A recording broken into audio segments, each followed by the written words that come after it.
You've been misled about what it means to stay strong. They told you strength means controlling everything, fixing every problem, and winning every battle. But if that were true, why do people feel shattered the moment life turns against them? Why do so many collapse when plans fail, when relationships break, when uncertainty arrives? The truth is that staying unshaken has nothing to do with controlling the world. It has everything to do with mastering the mind. And Buddhist wisdom has been teaching this for thousands of years. Life will test you, gain and loss, praise and criticism, success and failure, calm days and unexpected storms. These movements are part of being human. Yet most people spend their lives trying to escape them, fighting change, resisting uncertainty, and fearing what they cannot control. And that is why the mind becomes restless, unstable, and exhausted. But Buddhist teachings reveal something different. Inner stability is not created by forcing life to behave the way you want. It is created by developing a mind that remains steady even while the world keeps changing. The kind of mind that does not collapse when problems appear. The kind of awareness that remains calm even when everything around it feels uncertain. The Buddha discovered that peace does not come from perfect circumstances. It comes from understanding how the mind reacts to circumstances. When this understanding begins to grow, something remarkable happens. The emotional storms that once felt overwhelming begin to lose their power. Worries that once controlled your thoughts start to fade, like clouds drifting across a quiet sky. Tonight, as you listen to these lessons, something subtle will begin to shift. The noise in your mind will start to slow. The weight of constant thinking will begin to soften. The tension of trying to control everything will slowly loosen. And in its place, a deeper stability will begin to appear. A calm that does not depend on praise or success. A strength that remains steady through uncertainty. A quiet, inner balance that allows you to walk through life without being shaken by every difficulty that appears. This is not just another audio to fall asleep to. This is a journey into the art of staying unshaken when life tests you. A journey into the timeless wisdom of Buddhism and the discovery of the inner stability that has always been within you. Are you ready? Let's begin. But before a mind becomes unshaken, it must first understand something most people spend their entire lives overlooking. The world will never stop moving. Circumstances will rise and fall. Some days life hands you success, recognition, comfort. Other days it brings confusion, loss, and uncertainty. Most people are carried up and down by these waves without even realizing it. When things go well, they feel powerful. When things fall apart, they feel broken. And this is where the deeper training of the mind begins. Because true stability is not built on what happens around you. It is built on what remains steady inside you, even when everything outside changes. A quiet question begins to appear in the mind. If life keeps shifting, what can possibly stay still? That is where the first lesson begins. A strange thing happens when life suddenly changes direction. One moment a person feels secure, confident, certain about who they are. The next moment something shifts. A plan collapses. A relationship ends. A career takes an unexpected turn, and suddenly the ground beneath their identity begins to move. Most people believe they are stable until life tests them. Stability feels real when things are working. When success arrives, confidence rises easily. When praise appears, self-worth feels natural. When goals are achieved, identity feels strong. But the moment those things disappear, the mind begins to wobble. This is because many people unknowingly tie their sense of self to outcomes. Achievements become proof of worth. Recognition becomes proof of value. Progress becomes proof that life is moving correctly. At first, this connection feels motivating. Society encourages it constantly. From a young age, people are taught to measure themselves through grades, titles, income, accomplishments, reputation. The world quietly whispers the same message again and again. You are what you achieve, so the mind builds its identity around results. When results appear, the mind feels stable. When results vanish, the mind feels threatened. This is why emotional turbulence often follows moments of loss or change. It is not only the situation that hurts, it is the collapse of the identity built around that situation. Buddhist wisdom noticed this pattern thousands of years ago. The Buddha observed that human suffering often comes from attaching identity to things that are constantly changing. Wealth changes, health changes, relationships change, status changes. Even the roles people play throughout life shift again and again. When the mind builds its foundation on these unstable elements, emotional security becomes fragile. It is like trying to build a house on moving sand. When life remains calm, the structure appears strong. But when the winds of change arrive, cracks begin to appear everywhere. The Buddhist solution to this problem is surprisingly simple yet deeply transformative. Instead of anchoring identity to external circumstances, the mind learns to anchor itself in awareness. Awareness is different from achievement. Awareness does not depend on praise or success. It is simply the ability to observe life as it unfolds. When someone becomes rooted in awareness, their sense of self stops depending on what happens around them. Success can arrive without creating arrogance. Failure can appear without destroying confidence. Praise can be heard without becoming addictive. Criticism can be received without collapsing self-worth. This internal anchor becomes one of the most powerful forms of emotional stability a human being can develop. Think about how a ship behaves during a storm. When the waters become violent, the ship does not try to control the ocean. It cannot command the waves to calm down. Instead, it relies on its anchor. The anchor connects the ship to something deeper than the surface movement. The waves continue rising and falling, but the ship remains steady. The human mind often forgets this principle. Instead of anchoring inward, it tries to control the waves themselves. People try to control outcomes. They try to control other people's opinions. They try to control how events unfold. They try to control the timing of success, the direction of relationships, the certainty of the future. But life refuses to obey those demands. The waves continue. Buddhist training shifts the focus away from controlling life towards stabilizing the mind within life. The first step is recognizing how easily identity attaches itself to external things. A person may say, "I am successful." But what happens if that success disappears? Does the self disappear with it? Someone may say, "I am respected." But what happens when criticism arrives? Does the self suddenly shrink? Another person may say, "I am loved." But what happens when relationships change? Does the sense of worth dissolve? When identity is attached to outcomes, the mind becomes emotionally dependent on circumstances that are constantly changing. This is why people often experience dramatic emotional swings. When events align with expectations, happiness rises quickly. When life moves in another direction, anxiety and frustration follow.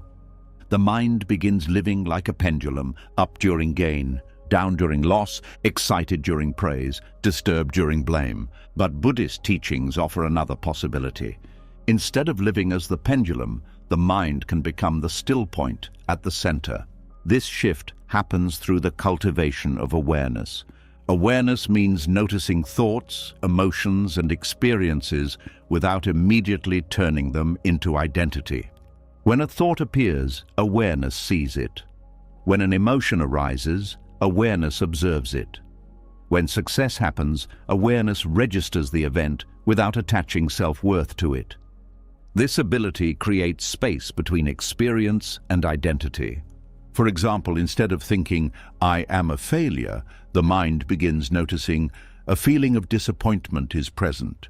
Instead of believing, "I am superior because I succeeded," the mind recognizes a moment of success has occurred. The difference may seem small, but it transforms emotional stability completely. Experiences become events passing through awareness rather than definitions of the self. The self becomes the observer rather than the result. When this shift deepens, emotional turbulence begins to lose its intensity. Success becomes enjoyable but not addictive. Failure becomes informative but not devastating. Praise becomes pleasant but not necessary. Criticism becomes something to examine rather than something to fear. The mind stops swinging violently with every external change. This is the beginning of the inner anchor. Another important insight appears when awareness grows stronger.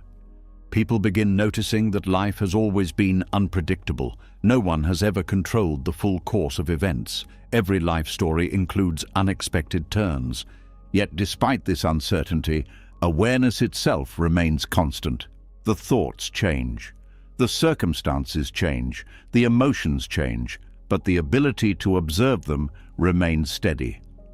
Buddhist meditation practices focus heavily on strengthening this observing awareness.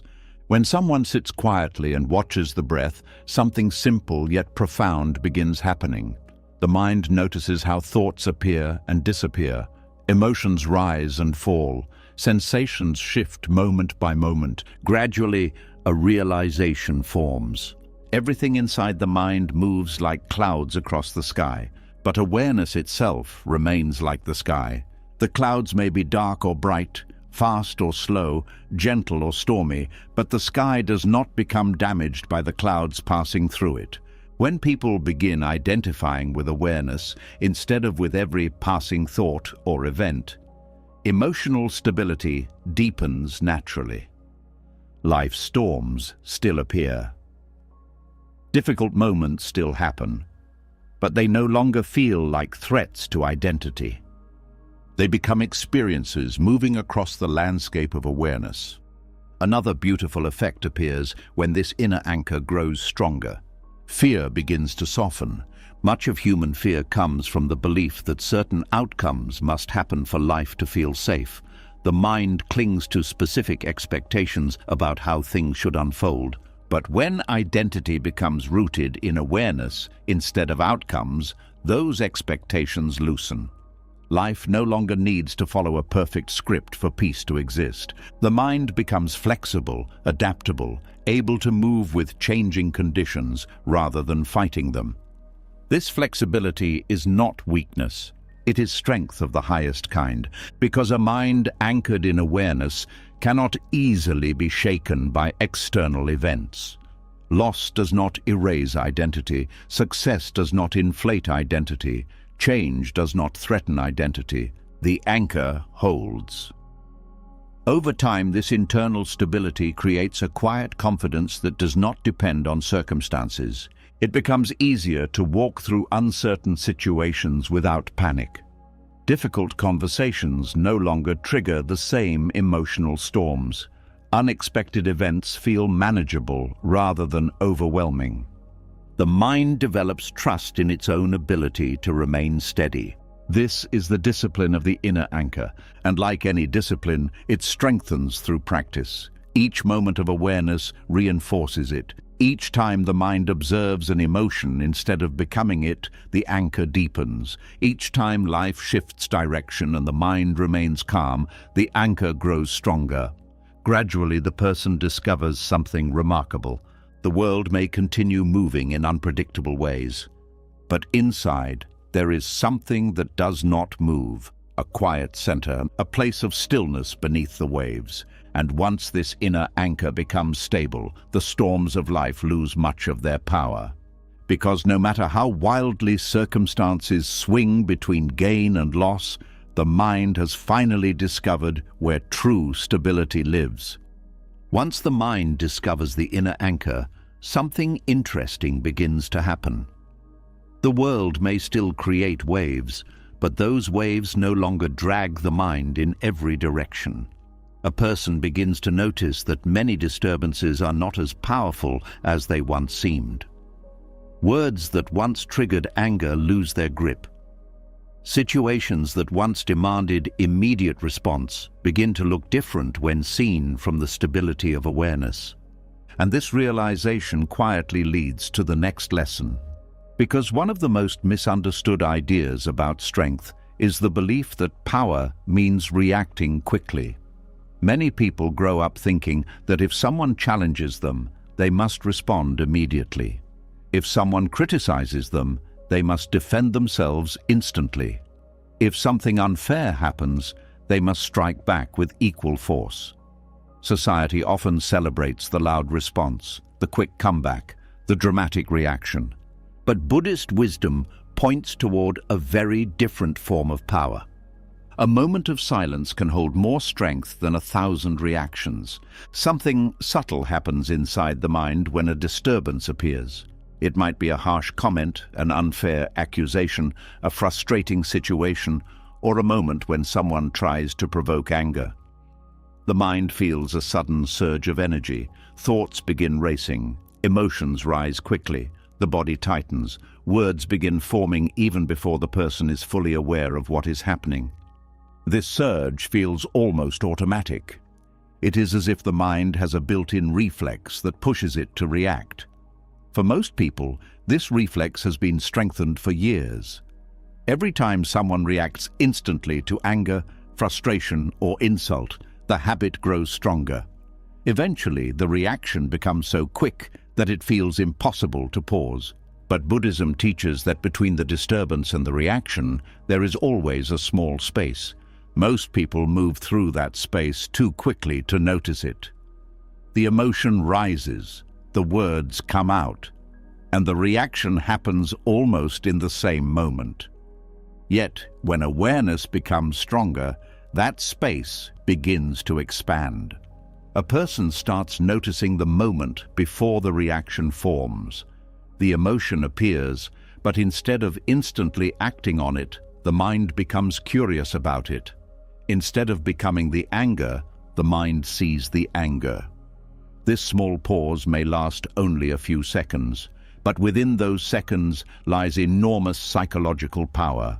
Because when the mind pauses, it breaks the automatic chain of reaction. Without this pause, emotions control behavior. Words come out that cannot be taken back. Decisions are made in moments of heat that later create regret.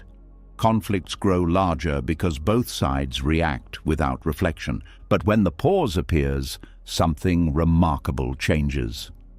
The emotion is still present, but it no longer has complete control. It becomes something the mind can observe instead of something that commands immediate action. This is the quiet strength of non-reaction. Non-reaction does not mean suppressing feelings. It does not mean pretending that anger, frustration, or disappointment do not exist. Emotions are natural movements of the human mind. Trying to eliminate them completely would be unrealistic. Non-reaction means allowing the emotion to arise without instantly expressing it through words or behavior. It means letting the emotional wave pass through awareness before deciding what response is truly necessary. Many conflicts in life are not created by the original problem. They are created by the chain of reactions that follow it. One person says something careless. Another reacts with anger. The first person reacts again with defensiveness. Soon, both minds are trapped in a cycle where each reaction fuels the next. But when one person pauses, the chain breaks. This is why non-reaction dissolves emotional storms.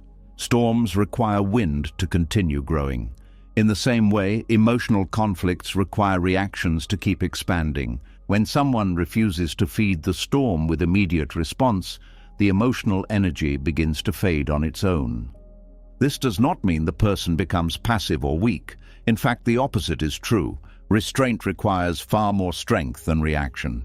Reacting quickly is easy because it follows instinct. Restraining a reaction requires awareness, discipline, and emotional maturity. It requires the ability to observe the rising emotion without becoming controlled by it.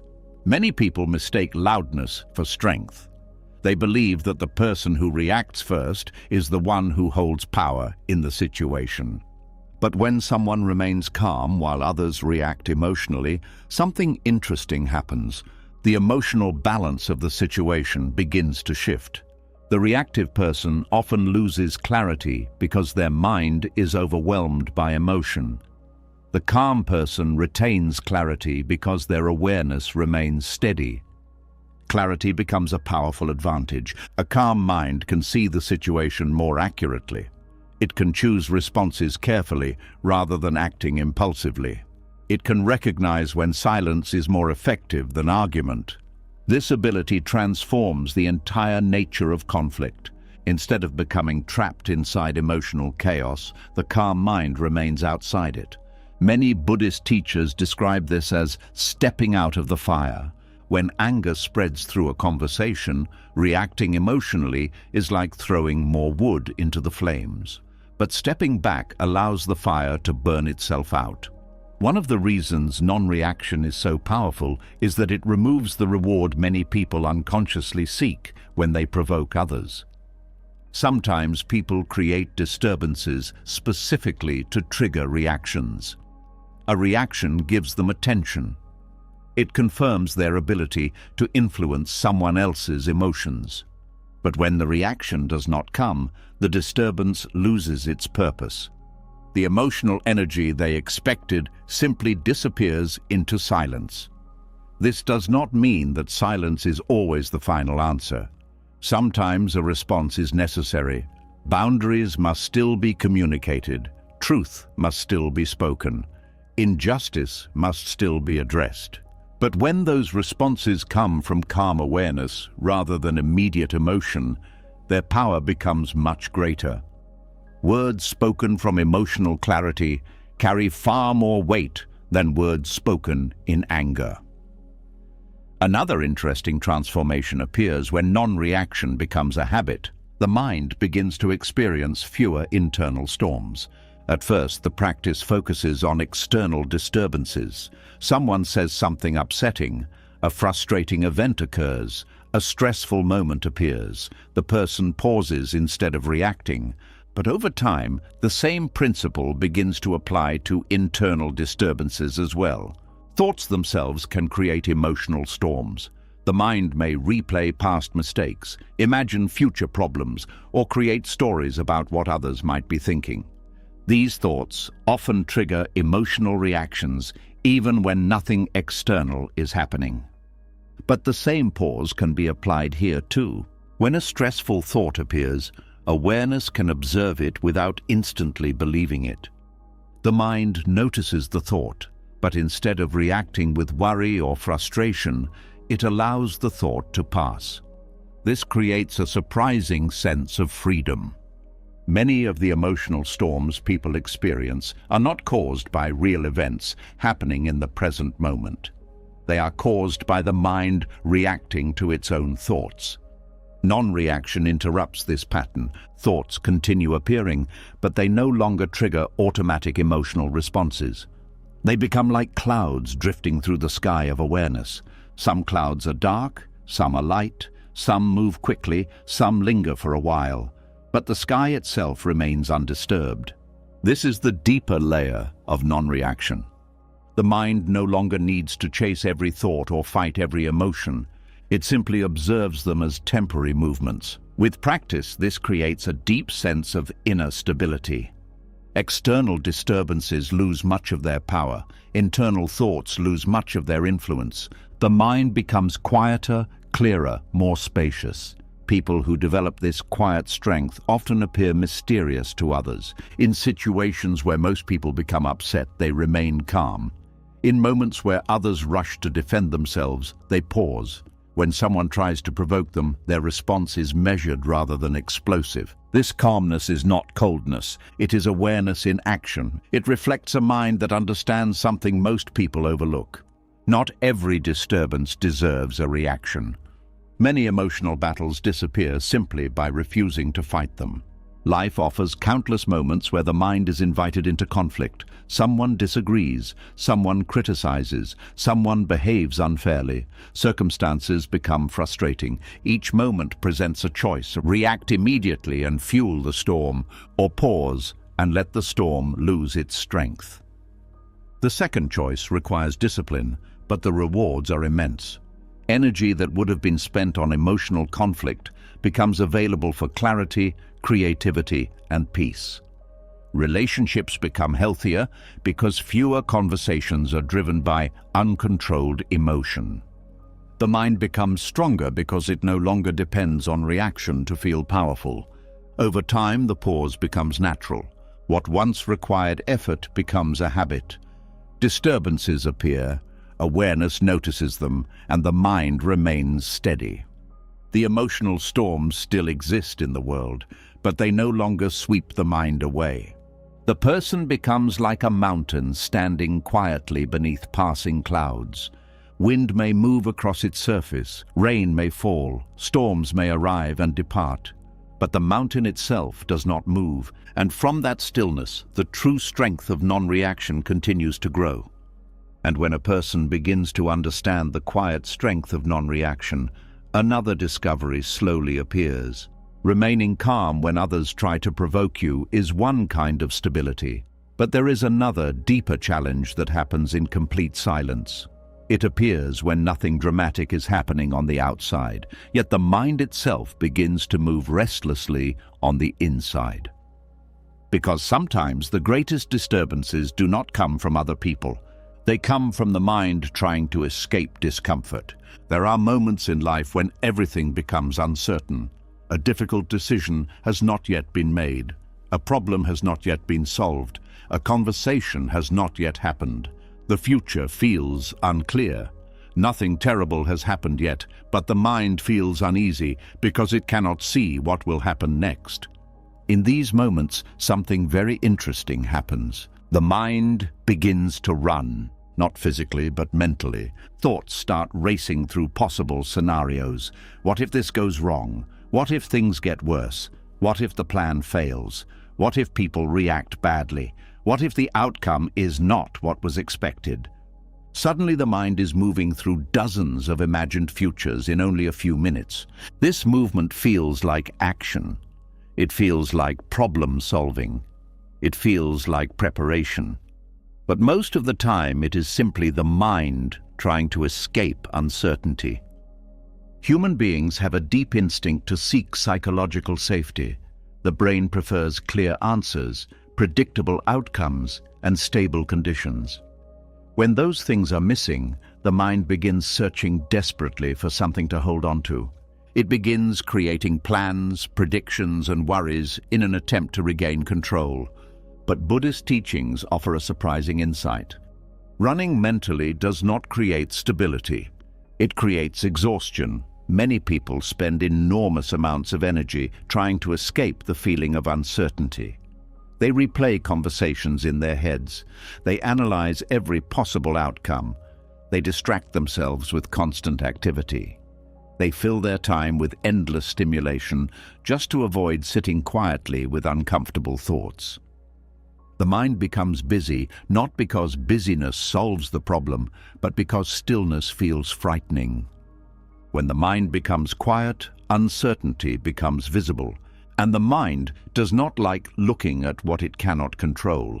This is why distraction has become one of the most common habits of modern life. Whenever discomfort appears, the mind quickly reaches for something to escape into.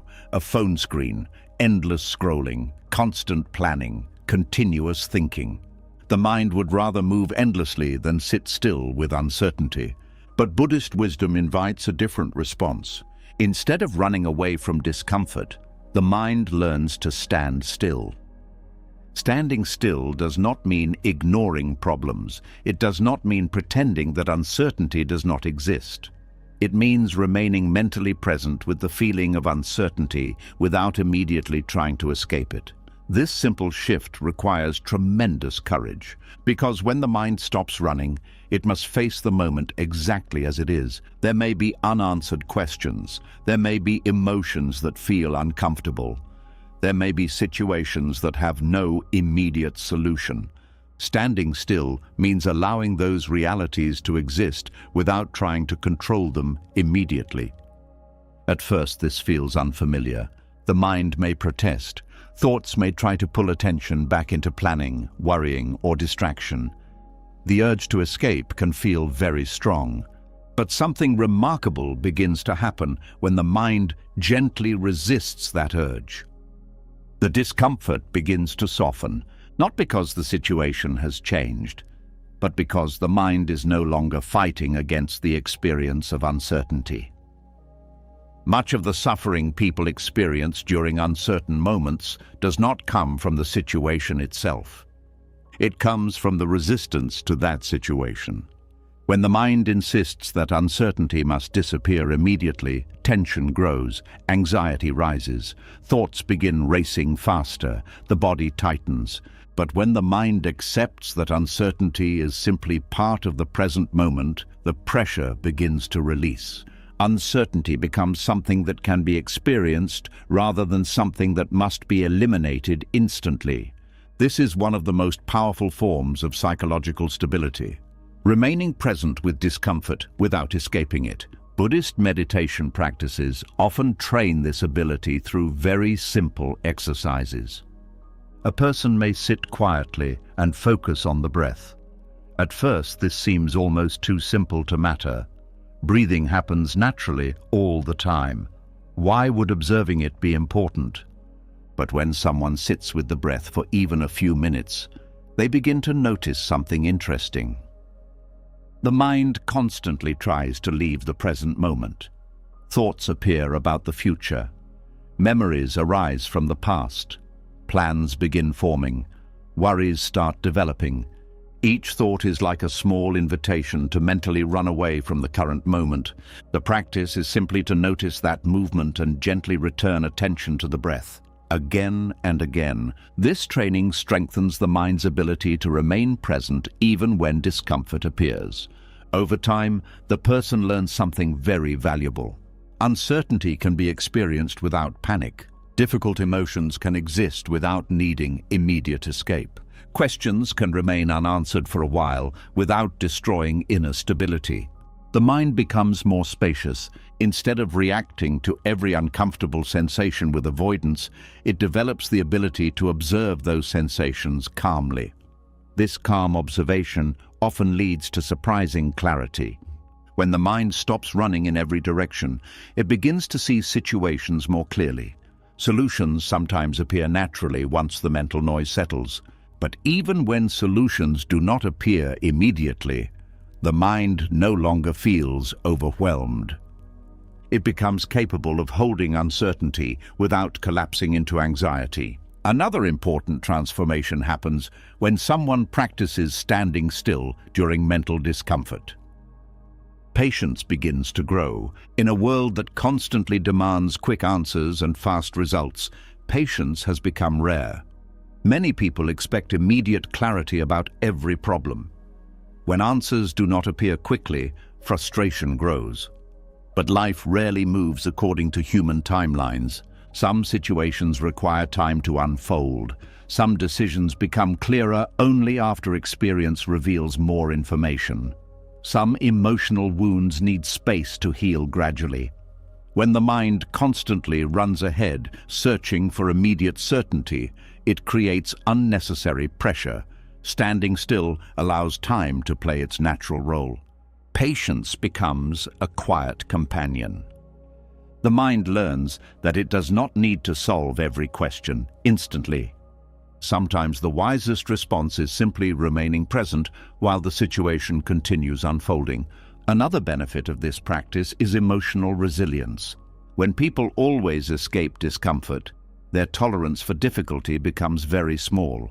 Even minor uncertainty can feel overwhelming because the mind has never learned how to sit with it. But when someone regularly practices remaining present during uncomfortable moments, their emotional capacity expands. Situations that once felt unbearable become manageable. This does not mean that uncertainty suddenly becomes enjoyable. It simply loses its ability to destabilize the mind. The person begins trusting their ability to remain steady even when answers are unclear. This trust becomes a powerful source of inner confidence. Not the loud confidence that depends on success or recognition, but a quiet confidence that grows from experience. The experience of surviving uncertainty without falling apart. Over time, the mind begins realizing something important. Running away mentally does not protect stability. Standing still strengthens it. When uncertainty appears, the mind no longer feels the urgent need to escape. Instead, it recognizes the moment as an opportunity to deepen awareness, a chance to practice presence, a chance to strengthen the calm center that exists beneath the restless movement of thoughts.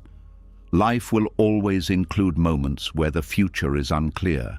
Plans will not always work perfectly. Situations will not always provide immediate answers. But a mind trained to stand still no longer fears these moments. It sees them as part of the natural rhythm of existence. The waves of uncertainty continue rising and falling, but the mind remains grounded beneath them. And with each moment of staying present instead of running away, the foundation of inner stability becomes stronger. And as the mind becomes more comfortable standing still in the presence of uncertainty, another subtle discovery begins to reveal itself. When the mind stops running away from discomfort, it begins to see something that was always happening but rarely noticed. Emotions rise and fall constantly, like movements in the sky. A feeling appears, grows stronger for a moment, and then slowly fades away. Yet most people experience emotions very differently. Instead of seeing them as temporary experiences, they absorb them into their identity. The moment anger appears, the mind says, "I am angry." When fear arises, the mind says, "I am afraid." When sadness arrives, the mind concludes, "I am broken." In that small shift of language, something powerful happens. The emotion stops being a passing experience and becomes a definition of the self. And this is where emotional turbulence quietly begins. A strange habit exists inside the human mind. Whenever a strong emotion appears, the mind tries to claim ownership of it. Instead of recognizing the emotion as a temporary event, it treats the emotion as part of the identity. The mind becomes the anger, becomes the fear, becomes the sadness. This fusion between emotion and identity is one of the most powerful sources of emotional instability. Because when an emotion becomes part of the self, the mind begins acting as if that emotion must control behavior. Buddhist teachings offer a very different perspective. Instead of saying, "I am angry," the practice invites a simple shift. Anger is present.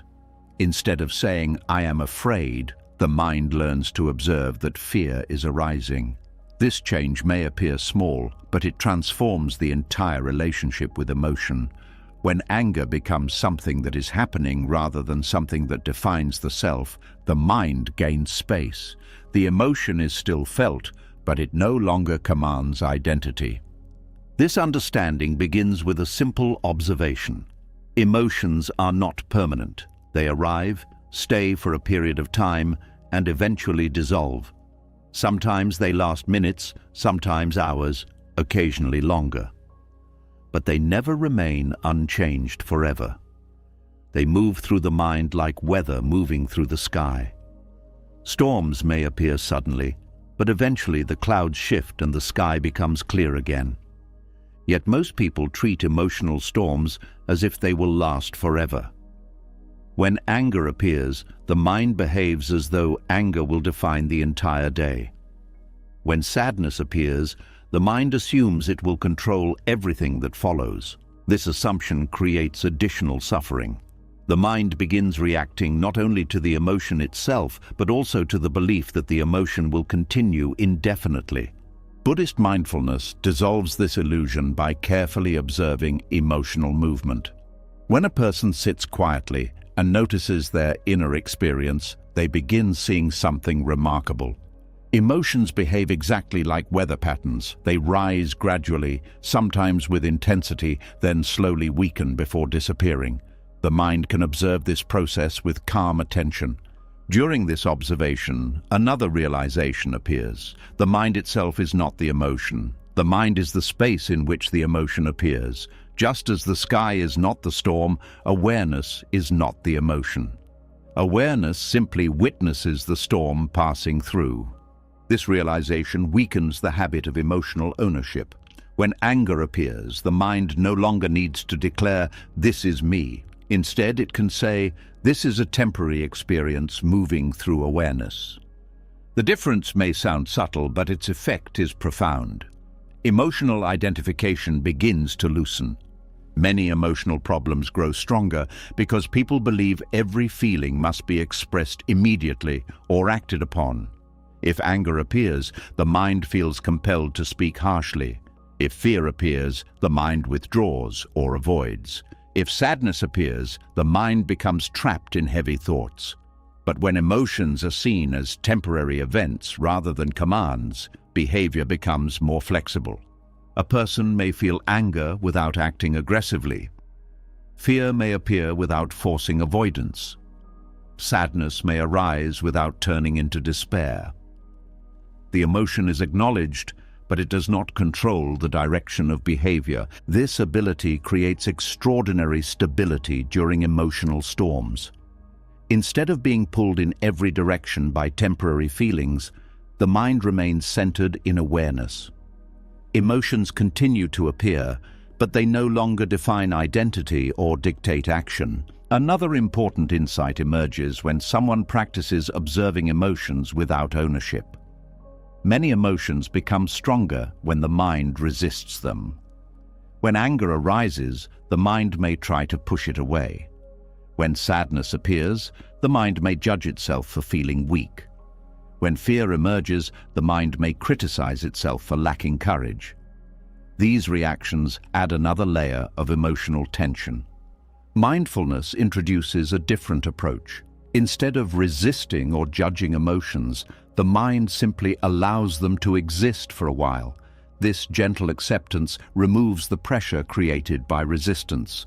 When emotions are allowed to move naturally, they often pass more quickly.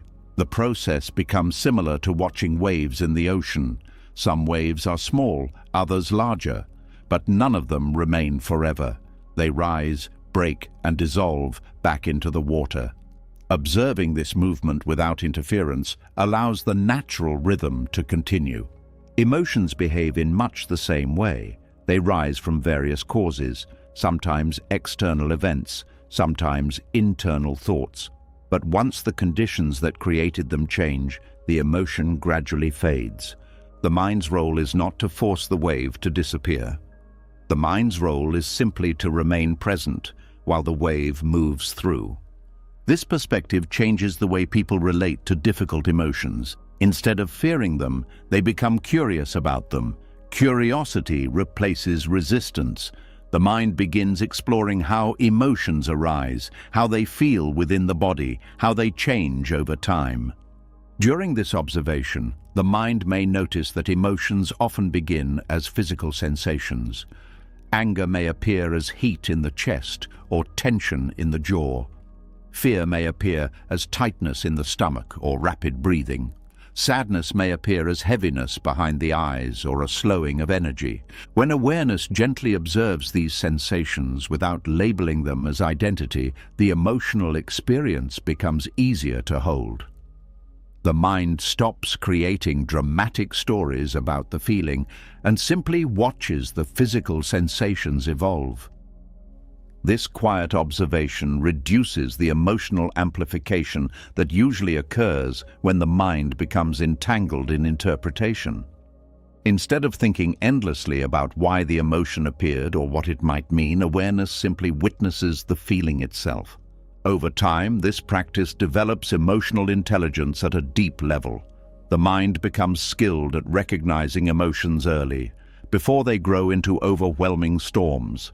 Because emotions are observed as temporary events, the mind becomes less reactive and more balanced.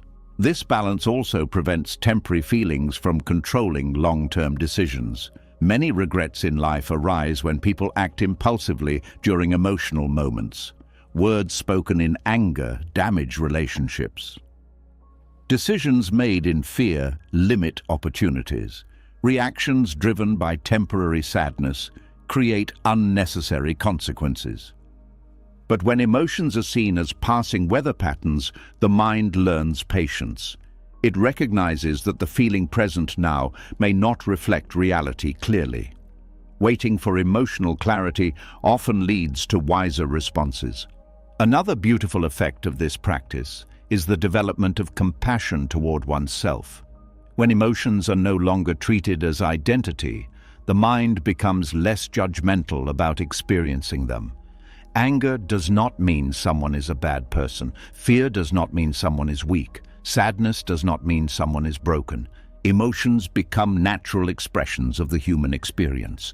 They arise when conditions produce them and disappear when conditions change. This understanding softens the harsh self-criticism many people carry. Instead of blaming themselves for emotional experiences, they simply observe them with kindness. Kindness toward one's own mind becomes an important part of emotional stability. Just as weather cannot be controlled, emotions cannot always be prevented, but they can be understood. And understanding brings freedom. Freedom from the belief that emotions define identity. Freedom from the urge to react immediately. Freedom from the fear that uncomfortable feelings will last forever. As this freedom grows, the mind becomes increasingly calm. Emotional waves continue appearing, but they no longer feel threatening. The person becomes like a quiet observer sitting beside a river, watching the current flow without being pulled into it. Life continues presenting situations that trigger emotions: joy, frustration, excitement, disappointment, love, grief. All of them move through the landscape of awareness. But the center of the mind remains steady. This steady center is what Buddhist teachings point toward when they speak about liberation from suffering. Not the elimination of emotion, but the understanding of its temporary nature. When emotions are allowed to pass without ownership, the mind stops building identity around temporary experiences. And slowly, gently, a deeper stability begins to appear. And when the mind begins to see emotions as passing weather rather than permanent identity, something deeper quietly reveals itself. The waves of anger, fear, sadness, and joy no longer feel like permanent structures inside the mind. They appear, move through awareness, and fade. This simple observation begins to loosen the mind's grip on the idea that anything must stay exactly as it is. But this realization slowly leads to a much larger truth. Because emotions are not the only things that move through life, everything moves. A strange discomfort appears in the human heart whenever life changes direction. Something that once felt stable begins to shift. A relationship that once felt permanent begins to evolve. A job that once felt secure becomes uncertain. Health changes, environments change, priorities change, people change. In those moments, the mind often feels shocked. The shock does not come only from the event itself. It comes from the quiet expectation that things should have stayed the same. The mind builds a hidden agreement with life, an agreement that says, "This should continue the way it has always been." When that agreement breaks, the emotional reaction can feel overwhelming. Yet Buddhist philosophy points to a simple truth that most people spend years resisting. Nothing was ever meant to stay the same. Impermanence is not a problem in life. It is the structure of life itself. Everything that exists is constantly changing form. The body ages, seasons shift, relationships evolve, cities transform, technology advances. Even the thoughts inside the mind never remain still. This movement is happening at every moment, even when it is not obvious. But the mind often refuses to see it clearly. It prefers the illusion of permanence. It prefers to believe that success will remain stable, that comfort will continue indefinitely, that relationships will always stay the same, that the present moment can be preserved exactly as it is. When life inevitably changes, the illusion collapses. This is where emotional shock appears. Shock is not created by change alone. Shock appears when change collides with the belief that things should not change. Buddhist teachings offer a different way of relating to this reality. Instead of trying to create stability by forcing life to remain predictable, the mind learns to build stability by accepting the unpredictable nature of existence. This shift may sound paradoxical at first. Most people believe stability means making life secure, controlled, and consistent. They try to organize every part of their lives in ways that reduce uncertainty. Plans are made, expectations are formed, routines are established. There is nothing wrong with planning. But problems arise when the mind expects life to obey those plans completely, because life has never promised such obedience. Buddhist wisdom does not suggest abandoning responsibility or structure. Instead, it teaches something far more powerful. True stability is not found in controlling life's movement. It is found in understanding life's movement. When the mind deeply accepts that everything is temporary, something remarkable happens. Change stops feeling like an attack. It becomes a natural rhythm. The same way a person does not panic when the sun sets in the evening, the mind begins to see other changes as part of the natural cycle of existence. The sunset is not a failure of daylight. It is simply the continuation of the day's journey. In the same way, endings in life are not always disasters. Many of them are simply transitions that make space for something new. But the mind struggles with this perspective because it attaches emotional meaning to stability. Familiar situations feel safe. Predictable routines feel comforting. When those patterns change, the mind interprets the shift as danger. The body even reacts physically. The heart rate increases. Thoughts begin racing. The mind starts searching for explanations or solutions to restore what was lost. But when impermanence is understood deeply, this reaction softens. Instead of trying to rebuild the past, the mind becomes curious about what the present moment is offering. This curiosity transforms the emotional experience of change. A person who resists impermanence constantly feels threatened by life. Every unexpected event feels like a disruption. Every shift feels like a loss of control. But someone who accepts impermanence sees life as a flowing process rather than a fixed structure. Nothing needs to remain frozen in place. One of the most powerful teachings within Buddhist philosophy is the concept of anicca, the understanding that all conditioned things are temporary. This insight is not meant to create sadness. It is meant to create freedom. Because when the mind stops expecting permanence, it stops experiencing shock when change arrives. Instead of fighting the movement of life, it moves with it. A river provides a helpful reflection of this principle. If someone stands in the middle of a river and tries to stop the water from flowing, the experience will be exhausting and frustrating.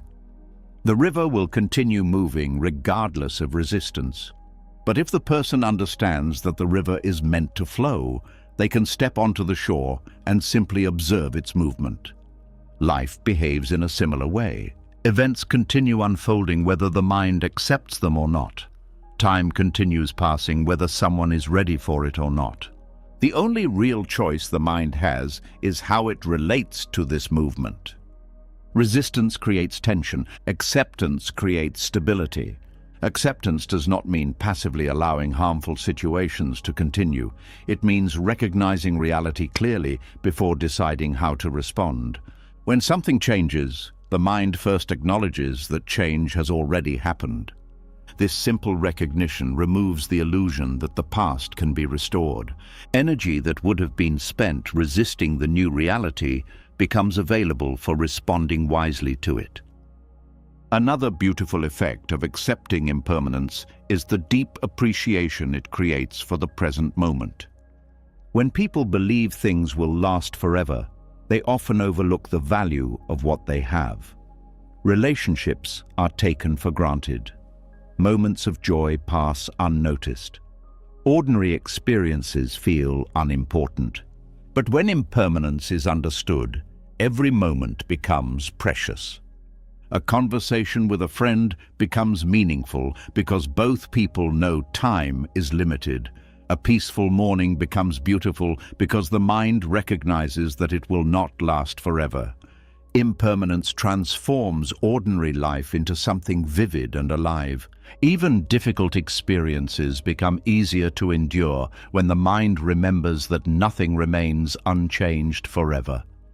Painful moments eventually shift. Emotional storms eventually calm.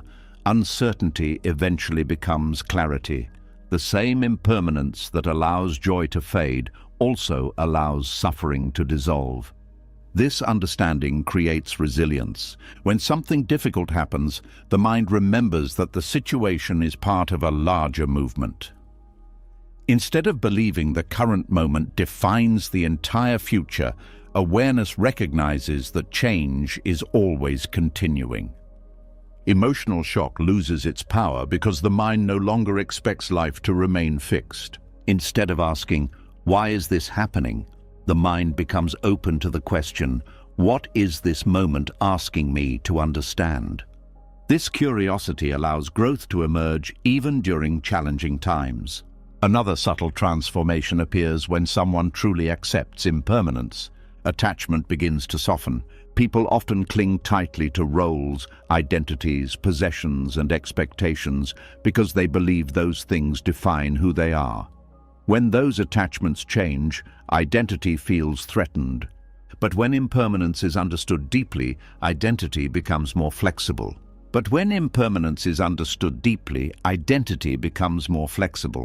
The mind no longer depends on specific circumstances to feel stable. A person can move through different phases of life without feeling lost. Roles may change, environments may shift, relationships may evolve, but the inner sense of awareness remains steady. This flexibility creates extraordinary emotional strength. The person becomes like bamboo bending during strong winds. Rigid trees often break when storms arrive because they cannot move with the wind. Bamboo survives because it bends and returns upright when the storm passes. Human resilience follows the same principle. When the mind resists change, it becomes rigid and fragile. When the mind accepts change, it becomes flexible and enduring. Over time, this understanding produces a quiet form of confidence. Not the confidence that comes from controlling circumstances, but the confidence that comes from trusting one's ability to navigate change. Life will continue presenting new situations. Unexpected opportunities will appear, difficult challenges will arise, relationships will evolve, paths will shift in directions that could never have been predicted. But a mind that accepts impermanence no longer fears this movement. It understands that change is not the enemy of stability. It is the environment in which stability is discovered. Because when the mind stops trying to freeze life in place, it discovers something much deeper. A steadiness that exists beneath all movement. A calm center that does not depend on circumstances remaining the same. And from that center, life can continue changing freely while the mind remains quietly unshaken. And once the mind begins to understand impermanence, another quiet challenge slowly reveals itself. Accepting that life changes is one thing. Living peacefully while those changes are still unfolding is something deeper. Because many of life's most difficult moments do not come from change that has already happened. They come from the space before change reveals its outcome. It is the space where the future has not yet answered, and this is where the mind often struggles the most. There is a particular tension that appears when the future becomes unclear. A conversation has not happened yet. A decision has not been made yet. An opportunity has not revealed its result yet. A situation is moving forward, but no one knows exactly where it will lead. The mind senses the uncertainty immediately. Something inside begins searching for answers. Thoughts begin forming possible outcomes. The mind jumps ahead, trying to predict what will happen next. If the answer cannot be found quickly, anxiety quietly grows. It feels as if something important must be solved right now. This urge is deeply human. The mind naturally wants clarity. Clear outcomes create a sense of control. Control creates the feeling of safety. When that safety disappears, the mind tries to rebuild it through prediction. But prediction rarely provides real peace. Instead, it often creates more mental noise. When the mind begins imagining possible futures, it rarely stops with just one scenario. It creates many, some hopeful, others fearful. Each possibility pulls the mind in a different emotional direction. What if everything works out perfectly? What if it fails completely? What if people react badly? What if things become worse than expected? Within minutes, the mind can travel through dozens of imagined futures that have not happened. This movement creates tension because the body reacts to imagined situations as if they were real. Heart rate increases, muscles tighten, breathing becomes shallow, and attention becomes scattered. All of this happens even though nothing has actually occurred yet. The anxiety comes from trying to control something that has not yet revealed itself. Buddhist teachings approach this experience in a very different way.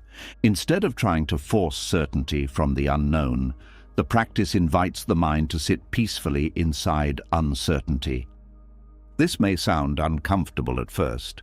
Most people have spent years training their minds to escape uncertainty as quickly as possible, planning, predicting, worrying, analyzing.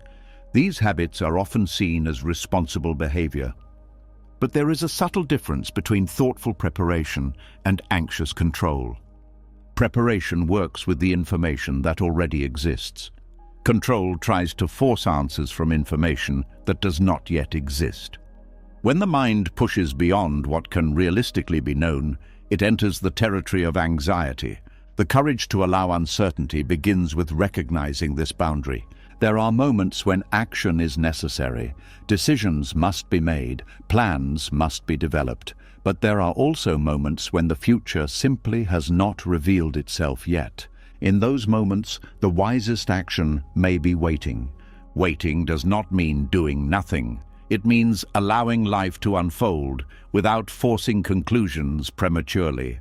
This kind of patience requires courage because the mind often interprets waiting as vulnerability. Without clear answers, the mind feels exposed. But Buddhist wisdom suggests that this exposure is not dangerous. It is simply part of being alive. Life has always included unknowns. Every person who has ever lived has moved through periods where the future remained unclear.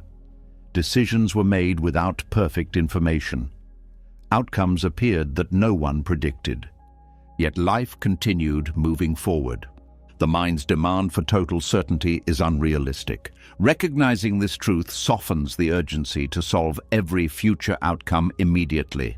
Instead of forcing answers, the mind begins developing trust in the unfolding process. This trust does not mean blindly hoping for the best. It means accepting that the present moment is the only place where awareness and action truly exist. The future will reveal itself through time. Anxiety often appears when the mind tries to live in tomorrow while the body remains in today. Thoughts rush forward, but reality has not arrived there yet. Mindfulness gently brings attention back to what is actually happening now. Breathing continues, the body is present, the moment is real, the unknown future exists only as thoughts. This awareness creates a surprising sense of relief. Instead of carrying the weight of many possible futures, the mind returns to the simplicity of the present moment. Another important realization appears when someone practices sitting peacefully with uncertainty. Not knowing is not the same as danger. The mind often treats uncertainty as a threat. But in many situations, uncertainty simply means the story is still unfolding. The mind may not yet have enough information. Clarity often arrives through experience rather than prediction. Many people can look back on moments in their lives when uncertainty once felt terrifying. Perhaps a job change, a relationship shift, or an unexpected opportunity created confusion. At the time, the mind desperately wanted immediate answers. Yet with time, the situation unfolded in ways that could never have been predicted. Sometimes the outcome turned out better than expected. Sometimes it led to lessons that shaped personal growth. Sometimes it simply revealed a new direction. The important point is that clarity arrived eventually, but it did not arrive through anxious prediction. It arrived through the natural unfolding of events. Understanding this pattern builds confidence in the unknown. When the mind realizes that uncertainty has always been part of life's journey, it becomes less afraid of experiencing it again. Instead of interpreting uncertainty as chaos, it begins to see it as an open space where many possibilities exist. This perspective changes the emotional experience completely. Anxiety narrows perception. It focuses attention on potential problems. Curiosity expands perception. It allows the mind to remain open to multiple outcomes. Curiosity becomes a powerful companion when facing the unknown. Instead of asking, "What if something goes wrong?" the mind begins asking, "What might this situation reveal?" This shift does not remove uncertainty, but it transforms how uncertainty feels. The unknown becomes less threatening and more intriguing. Buddhist meditation often trains this attitude by encouraging gentle awareness of whatever arises in the present moment. When thoughts about the future appear, the mind simply notices them. Instead of chasing the thought or fighting it, awareness allows it to pass. The mind learns that thoughts about the future are only mental events, not immediate realities. This recognition weakens the habit of building entire emotional reactions around imagined outcomes. The future returns to its proper place, not as something that must be solved instantly, but as something that will unfold in time. Patience begins growing naturally within this understanding. Patience does not mean passivity. It means allowing the process of life to reveal information gradually. Some answers cannot be forced. Some clarity only arrives after experience has moved forward. A seed does not become a tree overnight. Growth happens through stages that cannot be rushed. In the same way, many situations in life require time before their meaning becomes visible. Allowing uncertainty creates space for wisdom to develop. When the mind stops demanding immediate certainty, it becomes more attentive to subtle signals. Opportunities that might have been overlooked become visible. Emotions that might have been ignored become understandable. Relationships that might have been forced into quick conclusions gain room to evolve naturally. Uncertainty becomes a teacher rather than an enemy. It teaches patience, humility, and openness. It reminds the mind that life cannot be fully controlled, only experienced. This realization creates deep inner stability. Because when someone no longer fears the unknown, many of the mind's anxieties lose their foundation. Life will continue presenting situations where outcomes are unclear. But a mind that has practiced sitting peacefully with uncertainty no longer feels overwhelmed.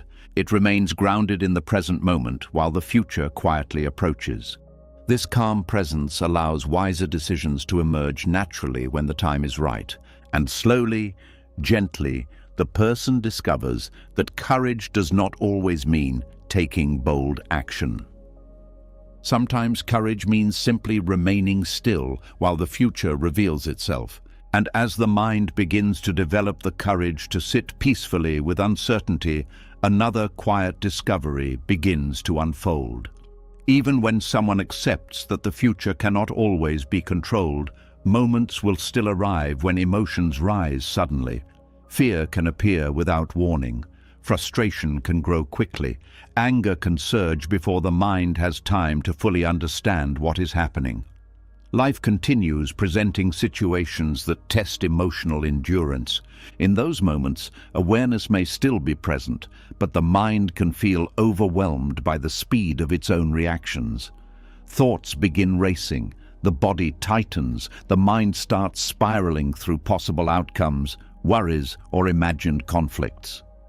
The present moment becomes clouded by emotional intensity. And this is where one of the simplest and most powerful teachings in Buddhist practice reveals itself. When the mind begins to spin, return to the breath. Something remarkable about the breath is that it is always available. It does not require preparation, equipment, or special conditions. Whether someone is sitting quietly, walking through a crowded street, standing in a difficult conversation, or facing an unexpected challenge, the breath is always happening. Most of the time, people barely notice it. Breathing continues quietly in the background of life. It happens automatically, without attention, without effort. But when awareness gently turns toward the breath, it becomes a doorway back into balance. This doorway exists because the breath is deeply connected to the state of the mind. When the mind becomes anxious, breathing often becomes shallow and quick. When anger rises, breathing becomes heavy and tense. When fear appears, the breath may feel tight or uneven. The body and the mind move together in a continuous rhythm. By returning attention to the breath, the mind begins influencing that rhythm again. Instead of allowing emotional storms to control breathing patterns, awareness reconnects the mind with the natural movement of the body. This connection creates an anchor during chaos. When emotions surge strongly, the mind often becomes trapped in thoughts. Thoughts feed emotions, and emotions feed more thoughts. The cycle grows quickly until the mind feels overwhelmed. Returning to the breath interrupts this cycle. The moment attention rests on breathing, the mind steps away from the endless stream of thoughts. Instead of following each thought into another imagined scenario, awareness simply observes the inhale and the exhale. Air enters the body, air leaves the body. This rhythm may appear very simple, but simplicity is exactly what the mind needs during moments of chaos. Complex thinking often intensifies emotional storms. The mind tries to analyze, solve, predict, and defend all at once. Breathing awareness brings attention back to something steady and real. The breath happens only in the present moment. It cannot occur in the past or the future. Every inhale happens now. Every exhale happens now. When the mind returns to the breath, it naturally returns to the present moment as well. The present moment has a calming effect on the nervous system because most emotional distress comes from thoughts about what has already happened or what might happen later. When attention remains with the breath, those thoughts begin losing their grip. The mind gradually slows down. Another reason breathing awareness is so powerful is that it engages the body directly. Emotions are not only mental experiences, they are physical experiences as well. Fear tightens muscles, anger increases heat in the body, stress affects the heart and stomach. When breathing becomes slow and steady, it sends signals throughout the nervous system that the body is safe. The heart rate gradually slows. Muscles begin releasing tension. The mind follows the body into a calmer state. Buddhist meditation traditions have understood this connection for centuries. Many meditation practices begin with nothing more complicated than observing the breath. A person sits quietly and watches each inhale and exhale. No need to change the breath, no need to force anything. Simply notice the movement. Air enters, air leaves. At first, the mind may wander constantly. Thoughts will appear about work, conversations, plans, or worries. Each time attention drifts away, the practice gently returns to breathing again. This repetition trains the mind to return to the present moment more easily. Over time, the breath becomes a familiar refuge. Whenever life becomes chaotic, attention naturally remembers where to return. This habit becomes incredibly valuable during emotionally intense situations. For example, imagine someone receiving unexpected criticism. The mind might immediately begin reacting. Defensive thoughts appear. Anger may rise quickly. If the mind follows those thoughts immediately, the conversation can escalate rapidly. But if awareness returns to the breath, something changes.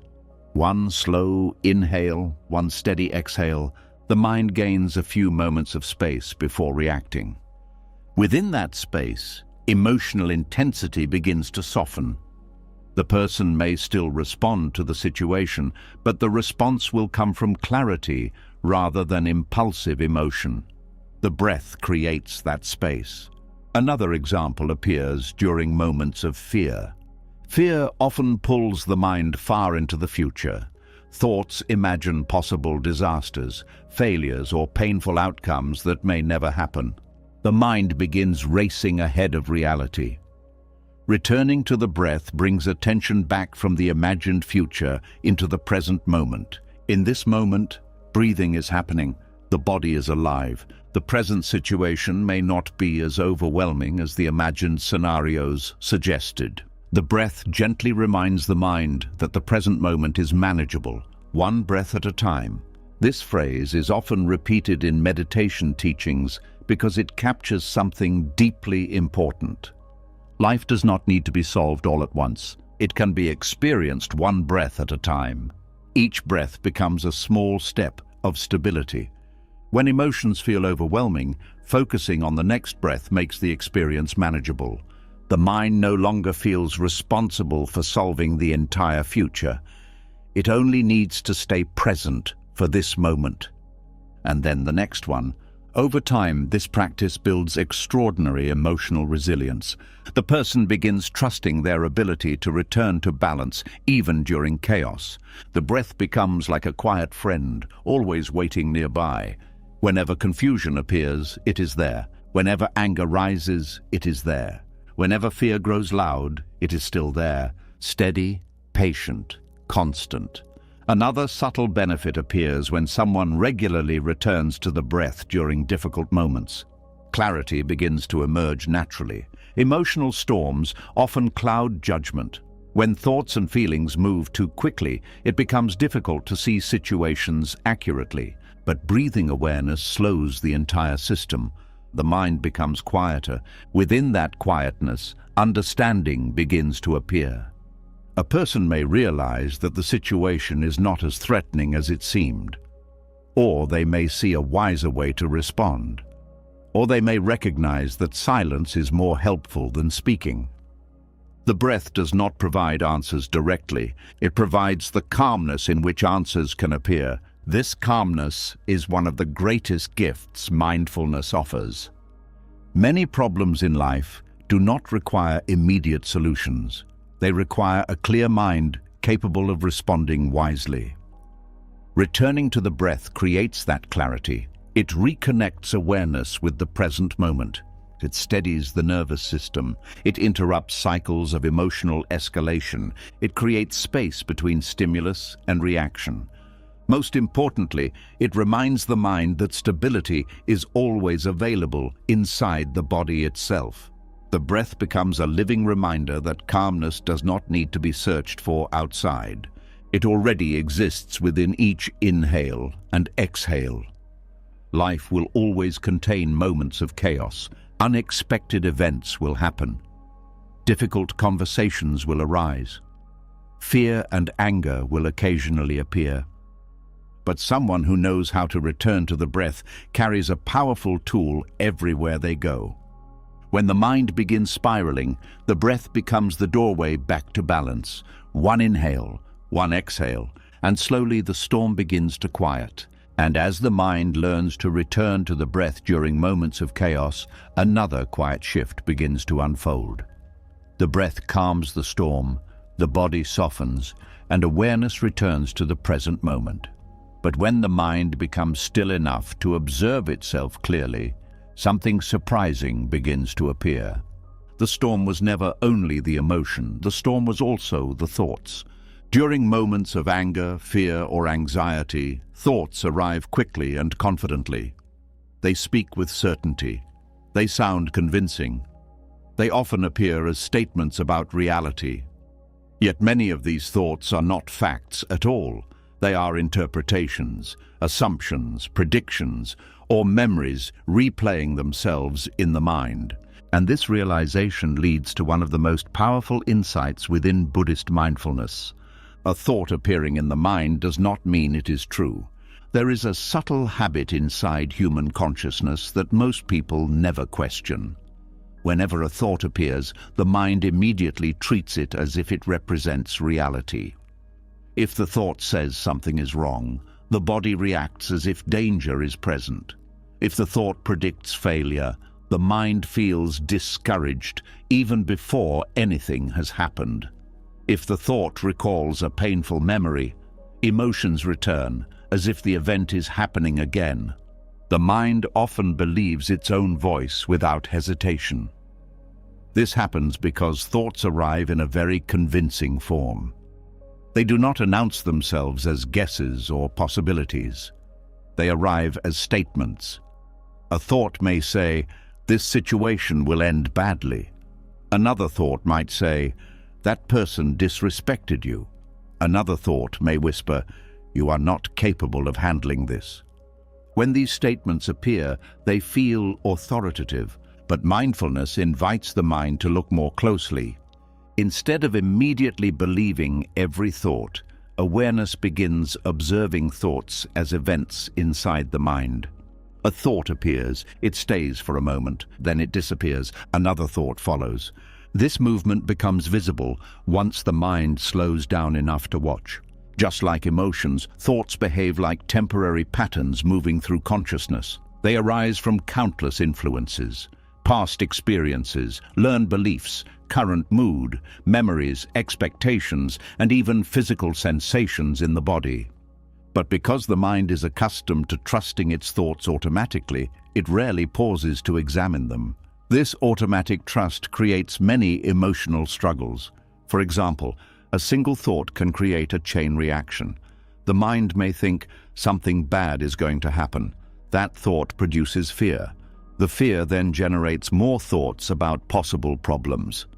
Each thought strengthens the emotion, and the emotion strengthens the next thought. Within minutes, the mind may become trapped in a powerful loop. Yet if awareness simply pauses and observes the original thought, something different becomes possible. Instead of saying, "This is true," the mind can say, "This is a thought." That simple shift changes everything. The thought still exists, but it loses its authority. It becomes something to observe rather than something to obey. This practice is sometimes described as stepping back from the mind. Instead of standing inside every thought, awareness steps outside the stream of thinking and watches it from a distance. Thoughts continue flowing, but they no longer define reality automatically. This distance creates freedom. Freedom from reacting to every idea that appears. Freedom from emotional storms created by unexamined thoughts. Freedom from believing negative stories about oneself or the future without question. Mindfulness does not attempt to eliminate thoughts completely. The human mind naturally produces them. Trying to stop thinking entirely would be like trying to stop clouds from forming in the sky. Instead, mindfulness changes the relationship with thinking. Thoughts are allowed to appear, but they are not treated as commands. This relationship becomes clearer through observation. When someone watches their thoughts carefully, they begin noticing patterns. Some thoughts repeat themselves frequently. The mind may replay certain worries again and again. Other thoughts appear suddenly and disappear quickly. Some thoughts seem helpful and creative.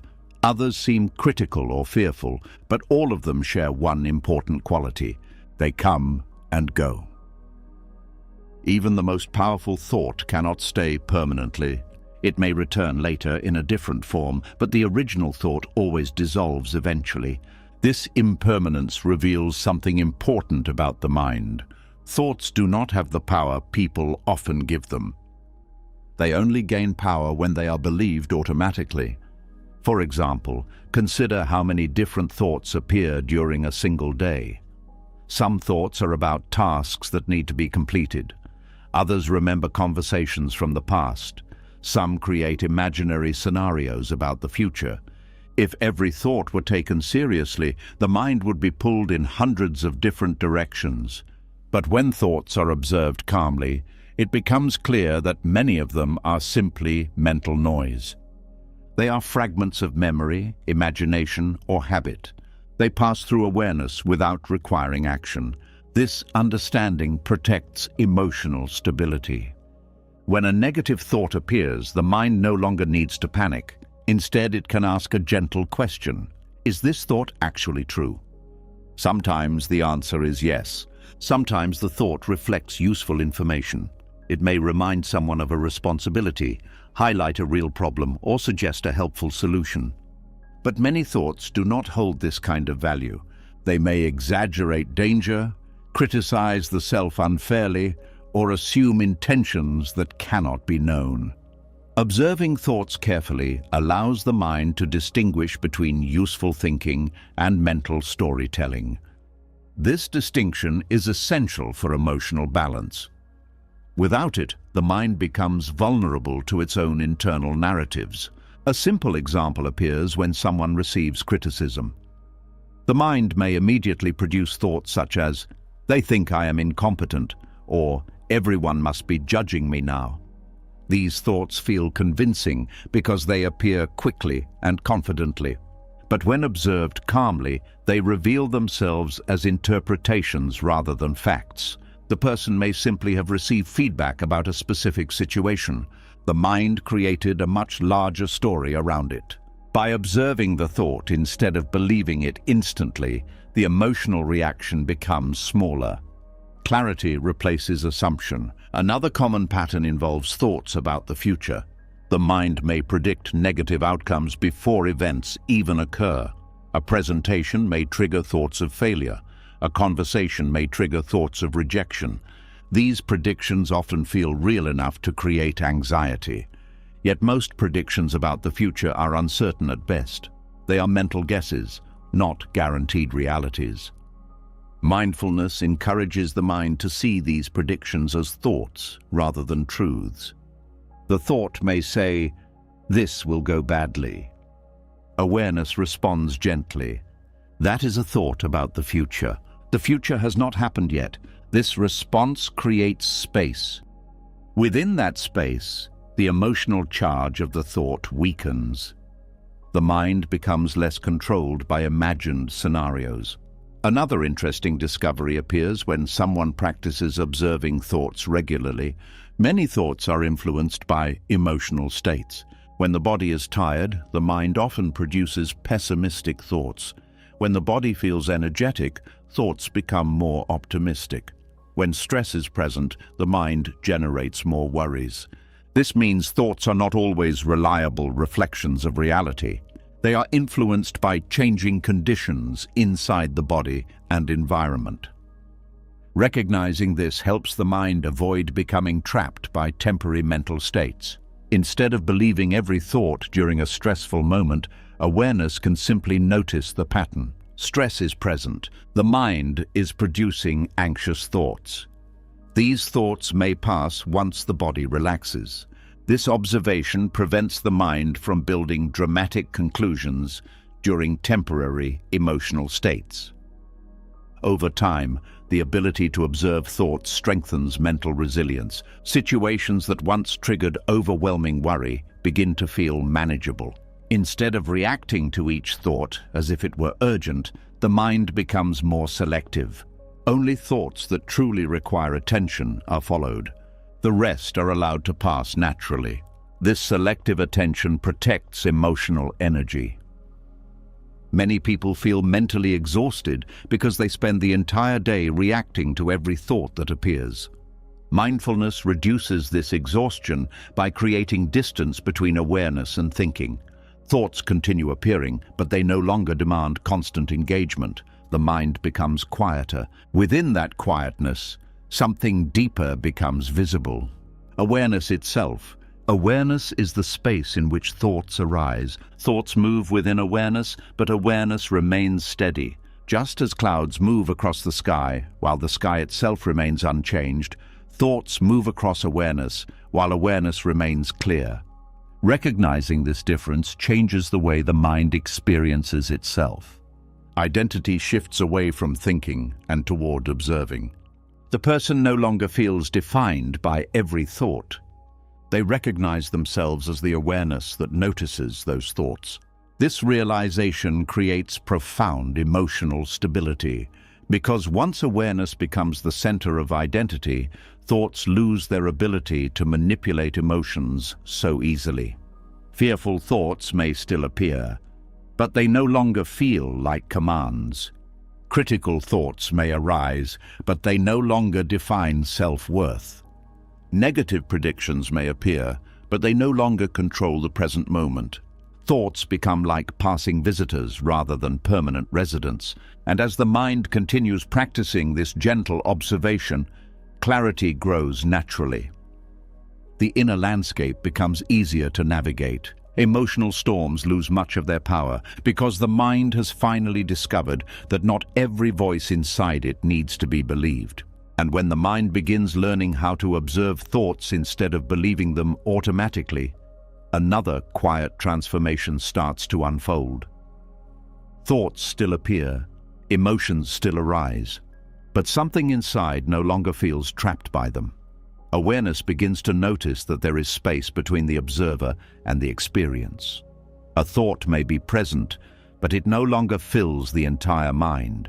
An emotion may rise, but it no longer consumes the entire inner world. And this discovery opens the door to something even deeper, because one of the main reasons emotions feel overwhelming is not always their intensity, it is their size inside the mind. Sometimes a single thought or feeling becomes so large that it occupies the entire mental landscape. The mind focuses so closely on the experience that everything else disappears from view. When this happens, the emotion feels suffocating. It feels as if there is no room for anything else.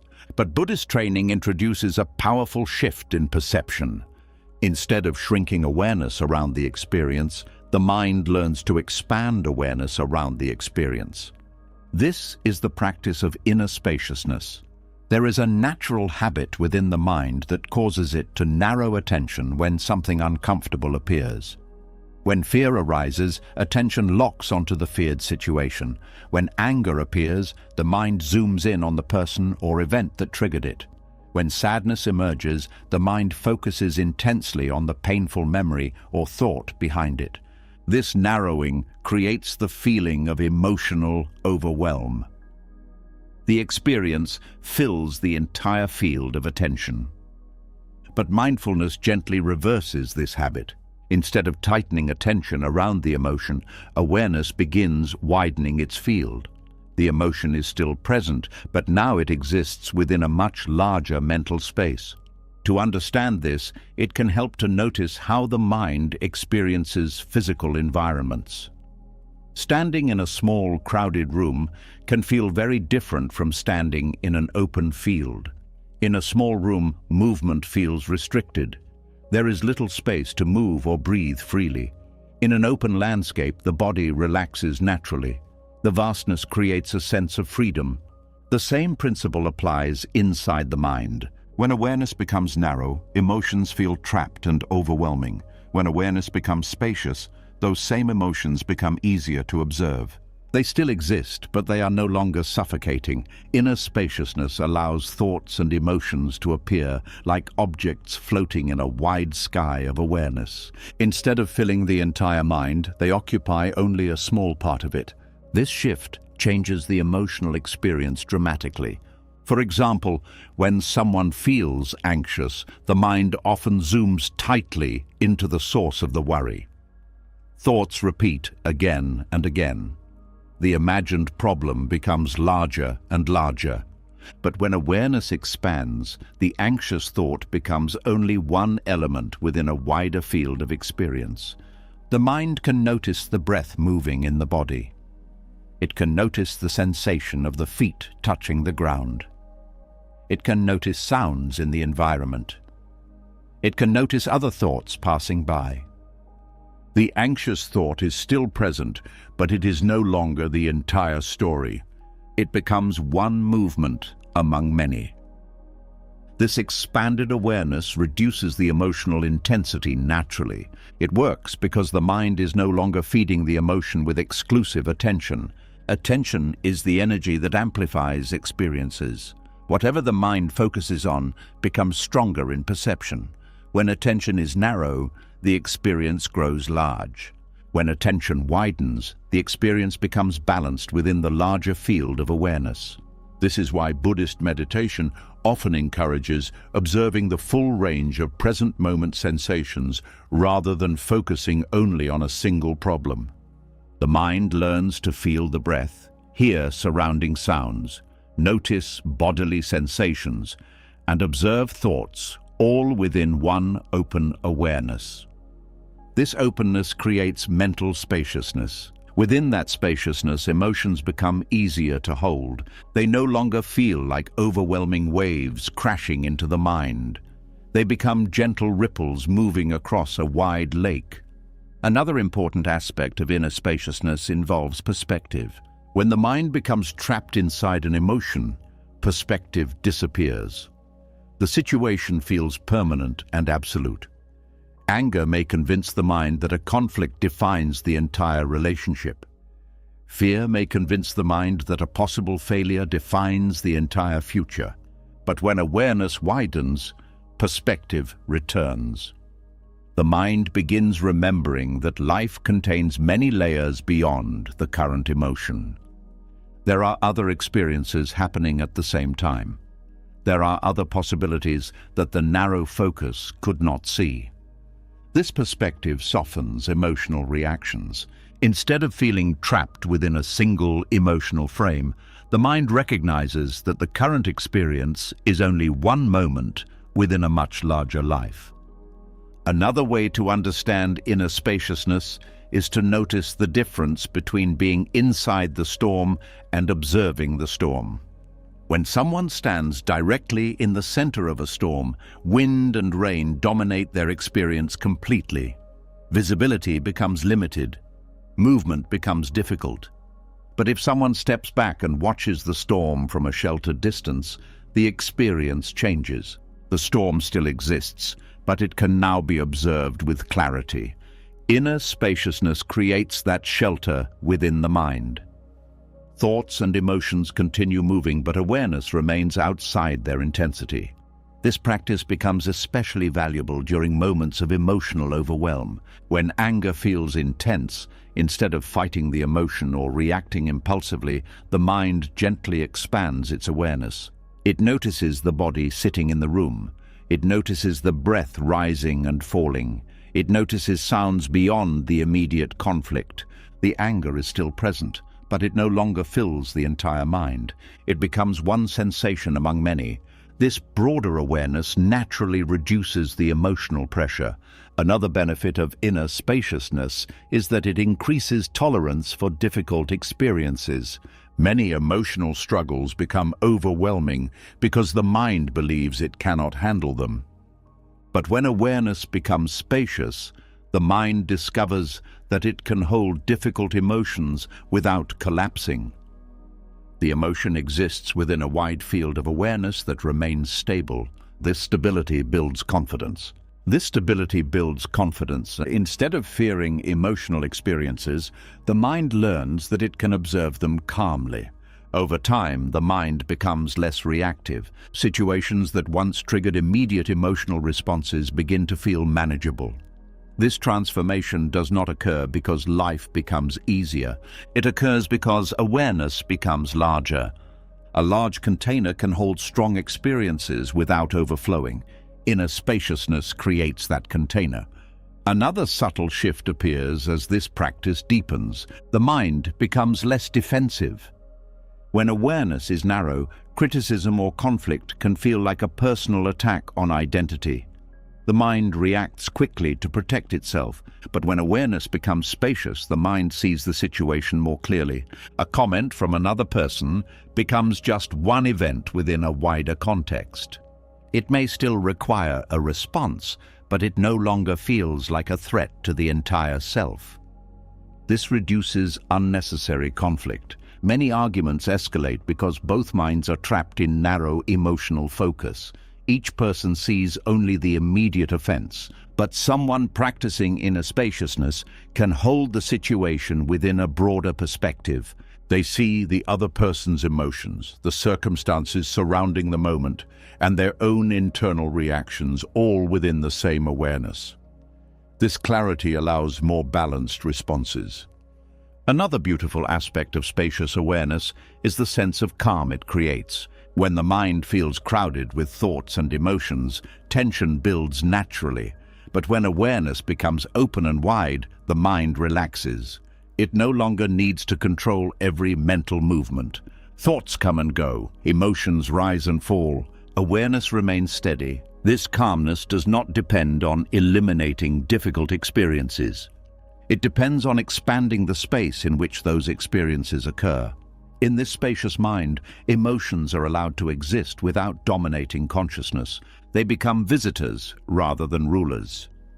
The mind becomes like a vast sky where countless clouds may pass. Some clouds are dark, some light, some large, some small. But the sky itself remains open and unchanged. This understanding creates deep inner stability. When life presents challenges, the mind no longer feels overwhelmed by the intensity of the moment. Instead, it gently widens its awareness. Within that wide awareness, the experience finds its proper place. And from that spacious perspective, emotional balance naturally returns. And as the mind learns to create inner spaciousness, something remarkable begins to happen. Thoughts and emotions no longer dominate the entire field of awareness. They appear within a wider space, where they can be observed without immediate reaction. The mind becomes less crowded, less reactive, more capable of seeing events clearly instead of becoming trapped inside them. But this wider awareness begins revealing another subtle truth about emotional disturbance. Many emotional storms are not created by the event itself. They are created by the story the mind tells about who caused it. A strange thing happens whenever something unpleasant occurs. A harsh comment appears, a rude action happens, someone behaves unfairly or carelessly. The mind immediately begins searching for someone to blame. Blame gives the mind a target, and once a target appears, anger quickly follows. This reaction feels natural. Most people believe anger is simply the result of being treated badly. If someone does something harmful, anger seems like the logical response. But Buddhist wisdom invites a deeper look at what is actually happening inside the mind. There is an ancient teaching often described through a simple image. Two boats drift on a quiet river. One person sits inside a small wooden boat, floating peacefully across the water. Suddenly, another boat drifts toward them and crashes into their side. The impact startles them, perhaps spilling water or disturbing their balance. At first, anger begins rising, but when the person looks up, they notice something important. The other boat is empty.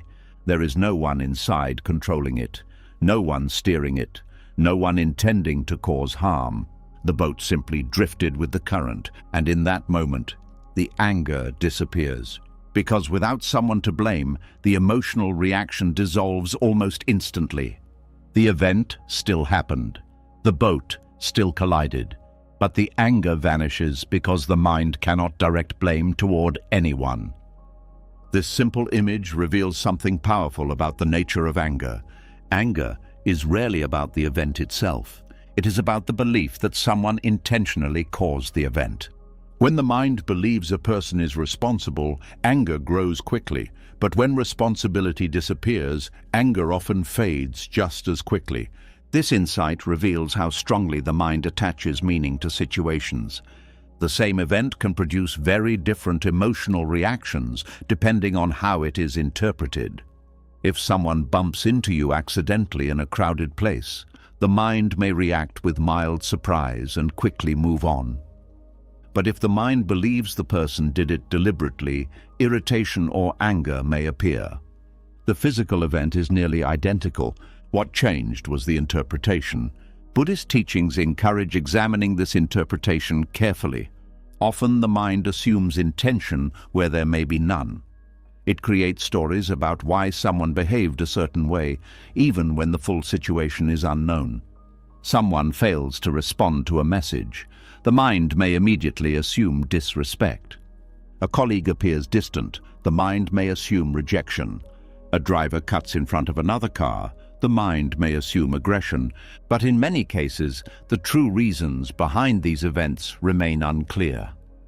The other person may be distracted, overwhelmed, unaware, or dealing with difficulties that have nothing to do with you. Yet the mind quickly creates a narrative of offense. This narrative fuels anger. The wisdom of the empty boat invites the mind to question these assumptions. What if the other boat is empty? What if the event that triggered frustration was not intended as a personal attack? What if the other person's behavior was simply the result of circumstances, confusion, stress, or ignorance? This shift does not excuse harmful behavior or prevent necessary boundaries, but it changes how the mind experiences the situation internally. Instead of immediately reacting with anger, awareness pauses. The mind becomes curious rather than accusatory. This pause often reveals that the emotional intensity was created more by interpretation than by the event itself. Another layer of understanding appears when someone practices viewing situations through the lens of the empty boat. People begin recognizing how much suffering is created by taking things personally. Personal offense transforms ordinary events into emotional conflicts. A casual comment becomes an insult. A mistake becomes disrespect. A misunderstanding becomes betrayal. The mind becomes highly sensitive to perceived attacks on identity. But when events are viewed with greater spaciousness, many of these perceived attacks dissolve. A person might say something careless without intending harm. Another person might act impatiently because they are under pressure. Understanding this does not mean accepting mistreatment silently, but it does prevent unnecessary emotional escalation. The mind responds with clarity instead of immediate anger. This clarity often improves communication as well. When anger dominates a conversation, listening becomes difficult. Each person focuses on defending themselves or attacking the other side. But when the mind remains calm, understanding becomes possible. Instead of reacting to the imagined intention behind someone's behavior, the mind can ask questions and explore what actually happened. Many conflicts resolve naturally once misunderstandings are cleared. The wisdom of the empty boat also encourages compassion. Recognizing that people are often influenced by their own struggles softens the impulse to blame. A person who behaves harshly may be carrying stress, fear, or pain of their own. A person who seems distant may be dealing with personal challenges invisible to others. Seeing these possibilities does not justify harmful actions, but it prevents the mind from reducing others to simple villains. Human behavior becomes more complex, more understandable. Compassion grows naturally when the mind sees beyond the immediate offense. Another powerful benefit of this perspective is the protection it offers against emotional manipulation. Some people deliberately provoke reactions from others. They seek attention, conflict, or control by triggering emotional responses. If someone reacts immediately with anger, the provocation succeeds. But when the mind practices the wisdom of the empty boat, those provocations lose much of their power. Without reaction, the emotional chain breaks. The other person's attempt to create disturbance falls into empty space. The mind remains calm, stable, and free. This freedom becomes deeply valuable in everyday life. Not every event deserves emotional investment. Not every comment requires defense. Not every misunderstanding needs escalation. By interpreting events with spacious awareness, the mind preserves its energy for situations that truly matter. Emotional equilibrium becomes easier to maintain. The wisdom of the empty boat also reminds the mind of its own imperfections. Just as others sometimes act without awareness, the same thing happens in reverse. Everyone occasionally speaks carelessly, reacts impulsively, or misunderstands situations. Recognizing this shared human tendency reduces harsh judgment. Instead of seeing others as intentional adversaries, the mind sees fellow travelers navigating their own challenges. This recognition fosters patience. Patience creates space for understanding. And understanding often dissolves anger before it has time to grow. Over time, this practice changes how the mind experiences daily life. Situations that once triggered frustration begin feeling lighter. A rude comment may still be noticed, but it no longer dominates the entire day. A small mistake made by someone else becomes easier to forgive. Traffic delays, misunderstandings, and minor inconveniences lose their emotional weight. The mind remains centered. This does not mean ignoring injustice or allowing harmful behavior to continue. There are moments when action must be taken, boundaries must be set, and truth must be spoken. But when those actions come from calm clarity rather than anger, they become far more effective. Anger clouds judgment. Clarity strengthens it. The wisdom of the empty boat teaches that emotional equilibrium is not achieved by controlling other people's behavior. It is achieved by changing how the mind interprets events. When blame disappears, anger loses its foundation. The collision may still happen, but the mind remains steady, and from that steadiness, wiser responses naturally appear. And as the wisdom of the empty boat begins settling into the mind, another quiet realization slowly emerges. Many moments of anger were never truly about the event itself. They were about the expectation that people should behave differently than they did. When that expectation breaks, frustration appears almost instantly. The mind feels disappointed, offended, or betrayed because reality did not match the picture it created beforehand. But as awareness deepens, the mind begins to see something that was always present but rarely acknowledged. Human beings are imperfect. Not occasionally imperfect, naturally imperfect. And when this truth is deeply understood rather than merely accepted intellectually, emotional stability becomes far easier to maintain. Because many emotional disturbances are born from silent expectations that people should always behave wisely, kindly, fairly, and thoughtfully. The mind quietly assumes that others should understand situations clearly, respond maturely, communicate perfectly, and act with constant awareness. But reality rarely moves in such a polished way. People misunderstand each other. They speak before thinking. They react from emotion rather than wisdom. They carry stress, fatigue, fear, and countless internal pressures that influence their behavior in ways others cannot see. When these imperfections appear, the mind often reacts with frustration. Someone forgets a promise, someone says something insensitive, someone fails to notice the effort you made, someone behaves selfishly. In these moments, the mind may think, they should know better. And that single sentence becomes the root of emotional disturbance, because hidden within that thought is an assumption that people should behave flawlessly. Buddhist teachings invite the mind to examine this assumption carefully. Instead of expecting perfection from human behavior, awareness begins recognizing the fragile and complicated nature of the human mind itself. Every person carries their own history of experiences, fears, desires, habits, and misunderstandings. These inner influences shape their actions in ways that are not always logical or intentional.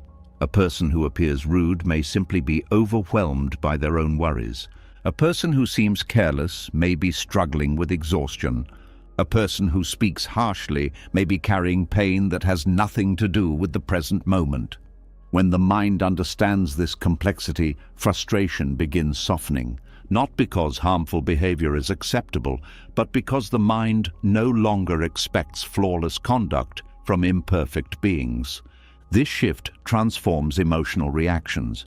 Instead of seeing mistakes as personal attacks, the mind begins seeing them as expressions of human limitation.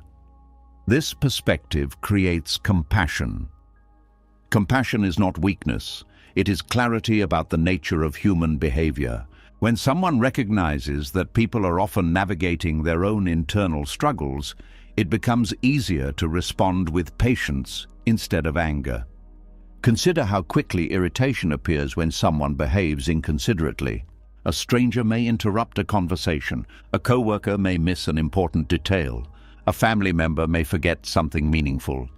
If the mind expects perfect awareness from others, these moments trigger immediate frustration.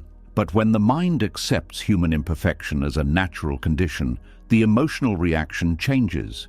Instead of thinking, "They should not have done that," awareness may respond with a quieter understanding. People make mistakes. This recognition does not eliminate the need for communication or boundaries, but it removes the emotional shock that often accompanies imperfect behavior. Life begins to feel less like a series of disappointments and more like a shared human experience. Another important aspect of this teaching involves self-reflection. When someone becomes frustrated with others, it can be helpful to remember how often the same patterns appear in oneself. Every person occasionally speaks too quickly. Every person misunderstands situations. Every person reacts emotionally under pressure. No one moves through life with perfect clarity at all times. Recognizing this shared vulnerability dissolves harsh judgment. Instead of seeing mistakes as evidence of someone's character flaw, they are seen as part of the human condition. This understanding builds emotional resilience. Because the mind no longer expects life to unfold without friction, imperfection becomes part of the landscape rather than a surprising disruption. This acceptance reduces the emotional weight of everyday interactions. Small misunderstandings no longer feel like major offenses. Minor inconveniences no longer trigger strong reactions. The mind becomes less sensitive to the rough edges of human behavior. This calm strength also improves relationships. When people feel constantly judged for their mistakes, defensiveness grows quickly. Conversations become tense. Communication becomes cautious and guarded. But when someone responds to imperfection with patience, a different atmosphere emerges. Others feel safer being honest about their struggles. Trust deepens because mistakes are not immediately punished with anger or rejection. This environment encourages growth. People learn more easily when they are not overwhelmed by fear of judgment. Compassion creates space for improvement. Another powerful aspect of accepting imperfection is the freedom it gives to one's own mind. Constantly expecting others to behave perfectly creates endless disappointment. The mind becomes trapped in a cycle of frustration. But when expectations soften, emotional energy becomes lighter. The mind no longer feels responsible for correcting every flaw it observes in others. Instead, it focuses on maintaining its own clarity and balance. This shift creates inner peace, because peace does not require the world to become perfect. It only requires the mind to understand reality clearly. Reality includes human imperfection. Reality includes mistakes. Reality includes misunderstandings. When these elements are accepted as natural, emotional resistance disappears. Life becomes easier to navigate. This teaching also protects the mind from unrealistic ideals about relationships. Many people unconsciously expect friends, partners, or colleagues to fulfill every emotional need perfectly. When those expectations are not met, disappointment grows quickly. But relationships between imperfect humans will always contain moments of misunderstanding, forgetfulness, and emotional imbalance. Recognizing this allows relationships to breathe. Instead of demanding perfection, the mind appreciates effort and sincerity. Instead of focusing on occasional mistakes, it sees the larger picture of shared connection. This perspective nurtures deeper bonds because compassion allows relationships to survive moments of difficulty. Another important dimension of this wisdom involves forgiveness. Holding resentment often requires believing that someone should have behaved differently. But when imperfection is understood deeply, forgiveness becomes easier. Not because the behavior was acceptable, but because the mind recognizes that people often act from confusion rather than malice. This recognition releases emotional tension. The mind no longer needs to carry the weight of resentment indefinitely. It can acknowledge the mistake, learn from it, and move forward without clinging to anger. This freedom benefits both individuals. The one who made the mistake has the opportunity to grow, and the one who forgives preserves their inner peace. Over time, the practice of accepting imperfection changes how the mind experiences everyday life. Situations that once felt frustrating become easier to handle. When someone forgets something, patience appears instead of irritation. When someone speaks harshly, curiosity replaces immediate judgment. The mind becomes less reactive and more understanding. This calm strength does not make a person passive or indifferent. Boundaries can still be set. Harmful patterns can still be addressed. But these actions arise from clarity rather than emotional disturbance. Calm understanding allows responses to remain balanced. Another beautiful outcome of this practice is humility. Recognizing imperfection in others naturally leads to recognizing it within oneself. This humility softens the ego. Instead of constantly comparing, judging, or competing, the mind relaxes into the shared human experience. Everyone is learning. Everyone is navigating life with incomplete knowledge. Everyone is capable of mistakes. This shared vulnerability creates connection, and connection reduces loneliness. Because when perfection is no longer required, people can meet each other honestly. The calm strength of accepting human imperfection ultimately leads to emotional stability. When the mind no longer expects flawless behavior, it stops reacting with shock when mistakes appear. Life becomes more predictable in its unpredictability. And from this understanding, patience grows naturally. Patience allows the mind to remain steady even when others falter. Compassion replaces frustration. Understanding replaces judgment, and within that understanding, inner peace quietly takes root. And as the mind begins accepting the imperfect nature of human behavior, a quiet shift continues unfolding inside. Frustration softens. Expectations become lighter. Compassion starts replacing judgment. Life feels less like a constant battle against how people should behave and more like an unfolding experience of how people actually behave. But as this understanding deepens, another question naturally appears. If people are imperfect, emotions will continue arising. Disappointment will still visit. Anger will still appear. Sadness will still pass through the heart. Even the calmest mind cannot prevent emotions from emerging completely. And this realization leads to another important insight within Buddhist wisdom. Stability is not created by eliminating emotions. Stability is created by learning how not to cling to them. Many people believe inner peace requires suppressing emotions. They think calmness means never feeling anger, never feeling sadness, never experiencing fear. So when difficult emotions appear, they try to push them away, hide them, or deny their presence. But suppression does not dissolve emotions, it traps them. When emotions are forced down, they often remain hidden beneath the surface. They wait quietly, gathering pressure, until they eventually rise again with even greater intensity. Buddhist teachings offer a very different approach. Instead of suppressing emotions, the mind learns to allow them to appear without attachment. This practice is known as emotional non-attachment. Non-attachment does not mean indifference. It does not mean becoming cold or disconnected from feelings.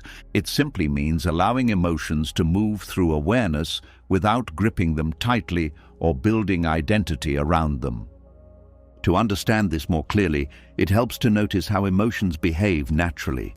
Emotions are temporary experiences. They rise, they stay for a short time, then they dissolve. But the mind often interferes with this natural movement. Instead of allowing the emotion to pass, the mind begins holding on to it. It repeats the story behind the emotion again and again. It revisits the event that triggered it. It analyzes the situation endlessly. It searches for ways to justify the emotional reaction. This mental clinging prolongs the emotional experience. What could have passed within minutes sometimes lingers for hours, days, or even years.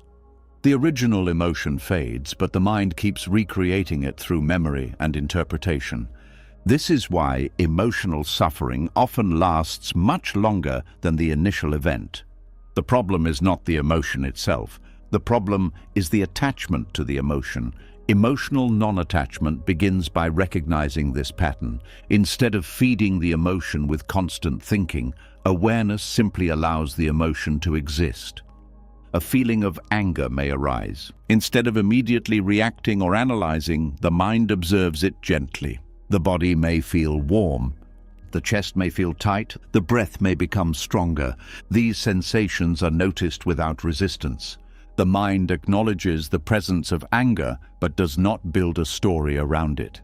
It simply observes the experience as it unfolds. When this happens, something interesting occurs.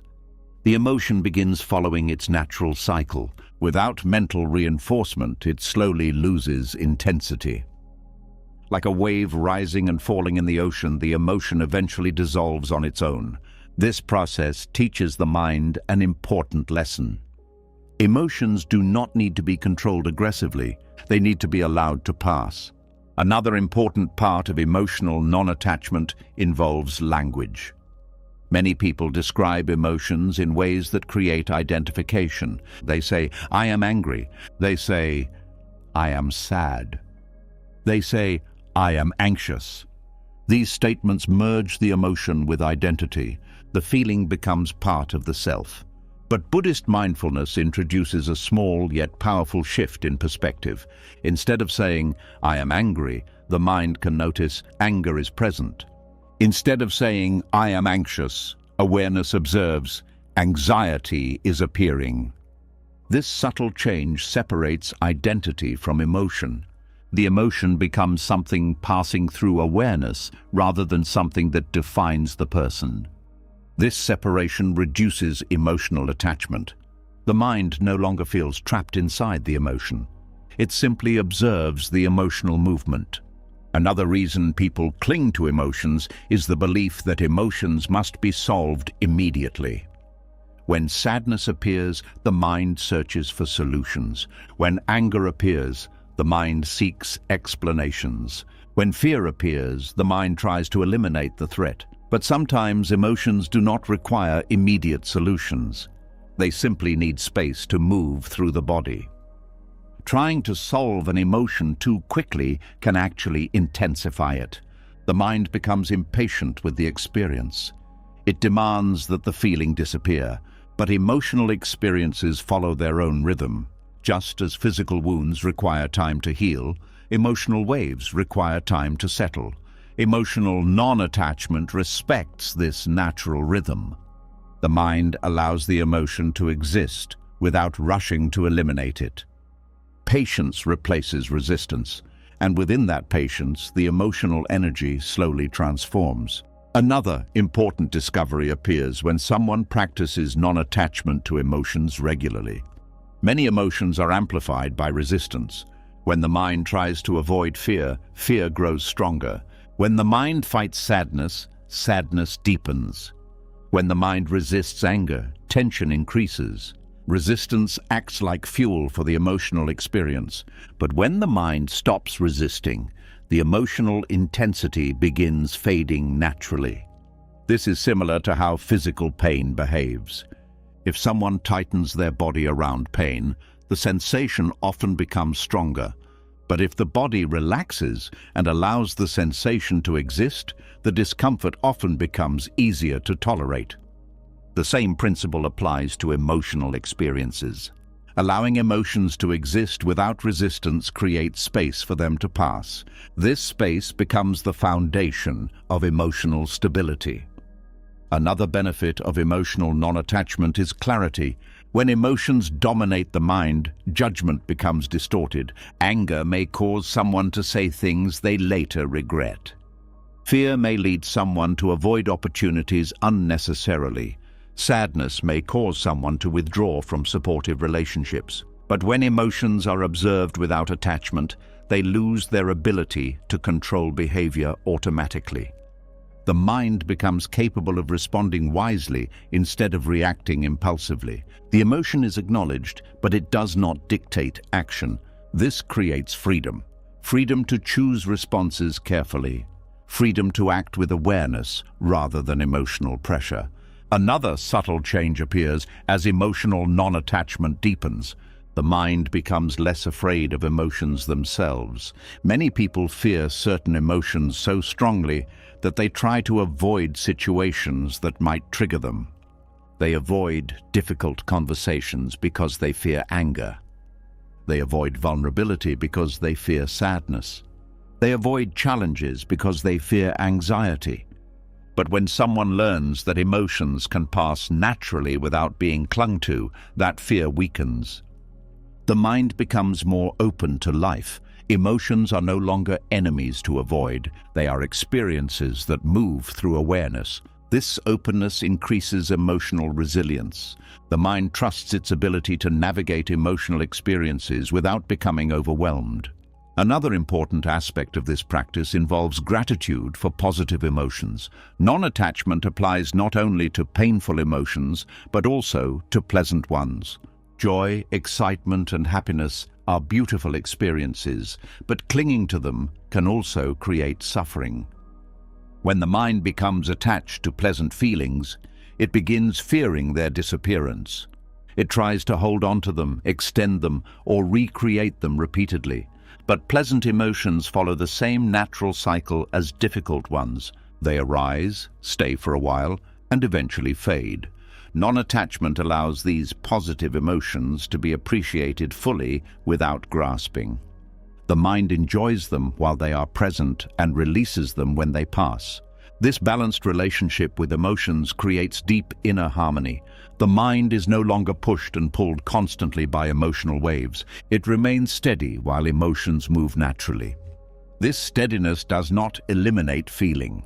In fact, it often allows emotions to be experienced more deeply and honestly, because when the mind is not trying to control emotions, it becomes fully present with them. Joy becomes richer, sadness becomes softer.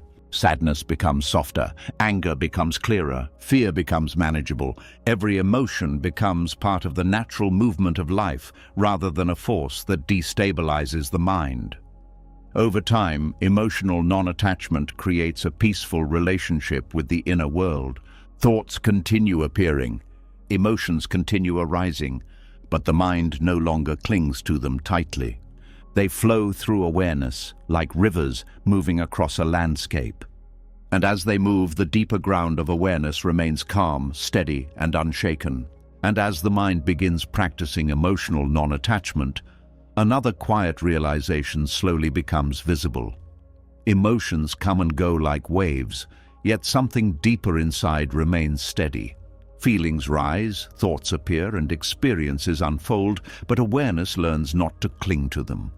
Stability begins growing naturally because the mind is no longer fighting every emotional movement.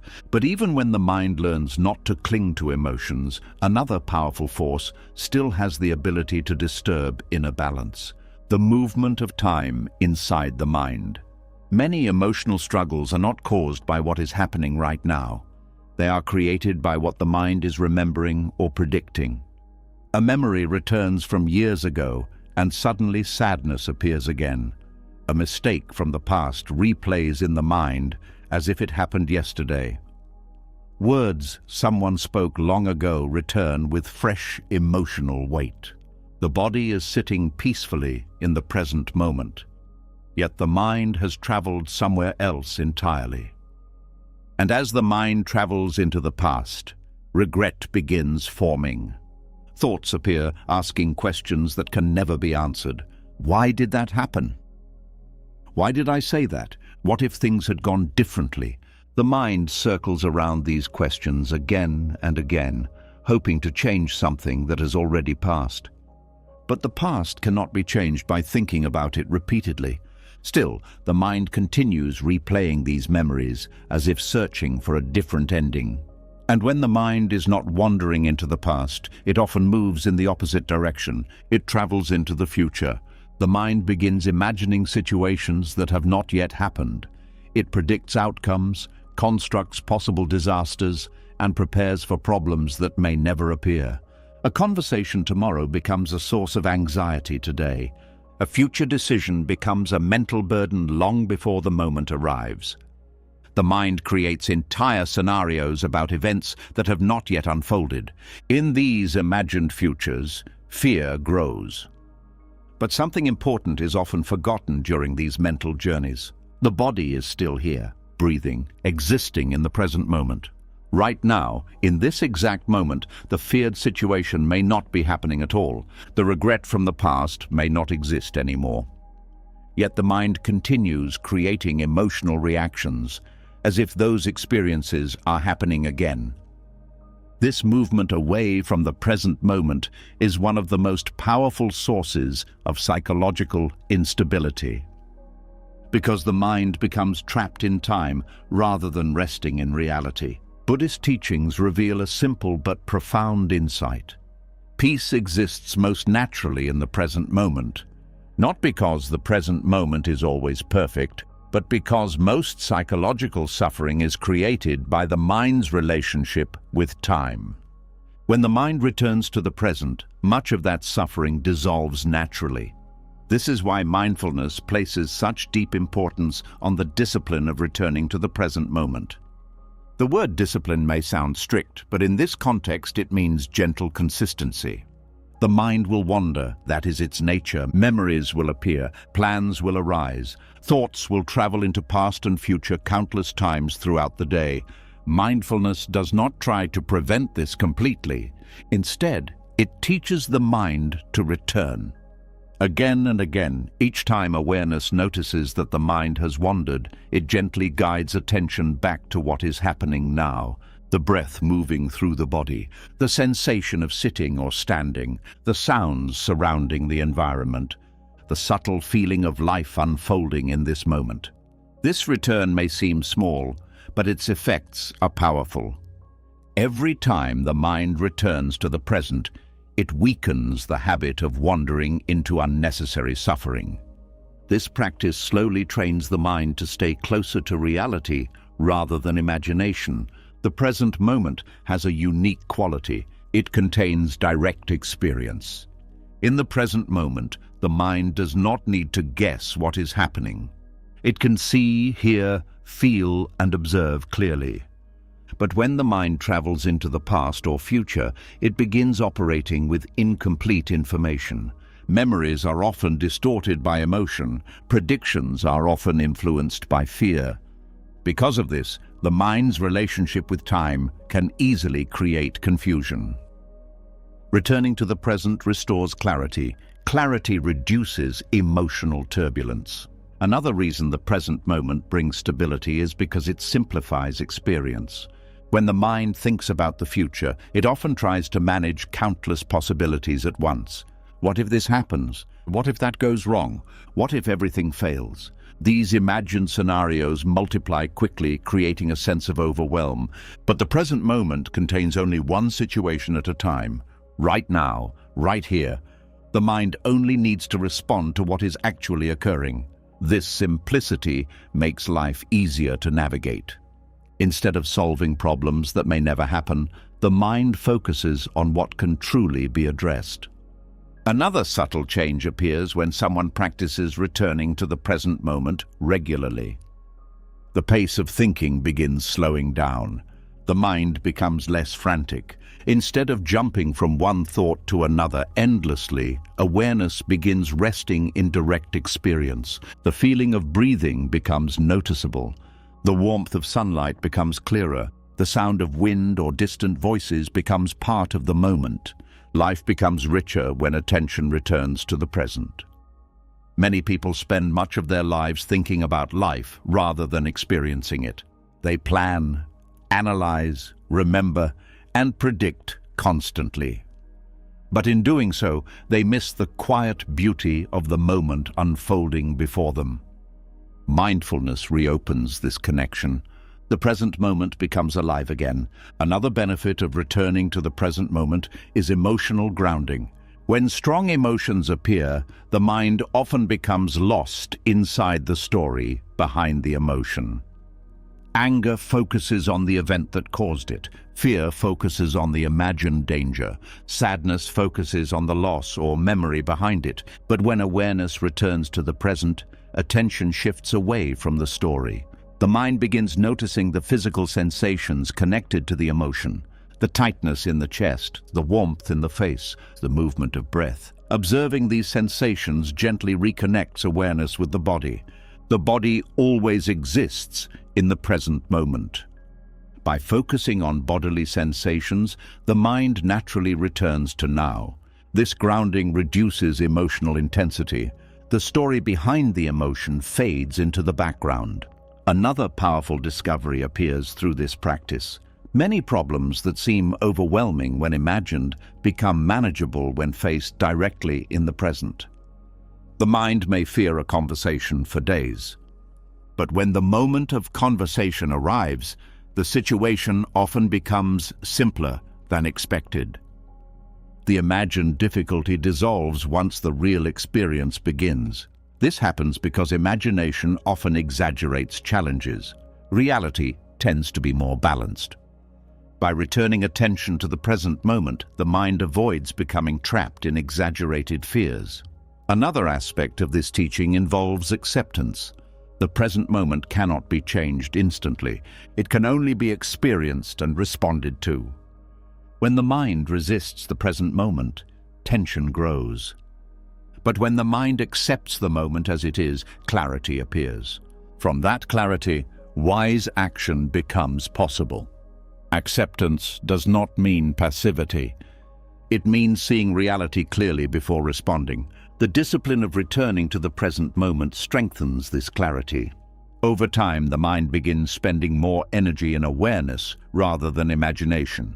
This shift creates deep emotional stability, because the present moment is usually less threatening than the stories the mind creates about past or future. Even during difficult circumstances, the present moment often contains elements of safety, breath, and awareness. Returning to these elements restores balance. Eventually, the mind begins understanding something profound. Life only unfolds in the present moment. The past exists as memory, the future exists as possibility, but reality always happens now. When attention rests in the present, life becomes easier to meet with calmness and strength. And within that calm presence, the mind discovers a quiet place where suffering has far less room to grow. And as the discipline of returning to the present moment becomes stronger, the mind begins discovering something important about emotional stability. When attention rests in the present, reactions slow down. Thoughts no longer rush forward uncontrollably. Awareness gains enough space to observe situations clearly before responding. But even when the mind becomes grounded in the present moment, certain situations still test inner calm more than others. Conflict is one of those moments. Few experiences disturb emotional balance as quickly as conflict with another person. A sharp tone, a harsh comment, a misunderstanding, or a moment of disrespect can ignite strong reactions almost instantly. The body tightens, the heart rate increases, and the mind begins preparing arguments or defenses. In these moments, the instinctive response of the mind is often judgment. The other person becomes the problem. The mind quickly labels them as rude, selfish, unfair, or hostile.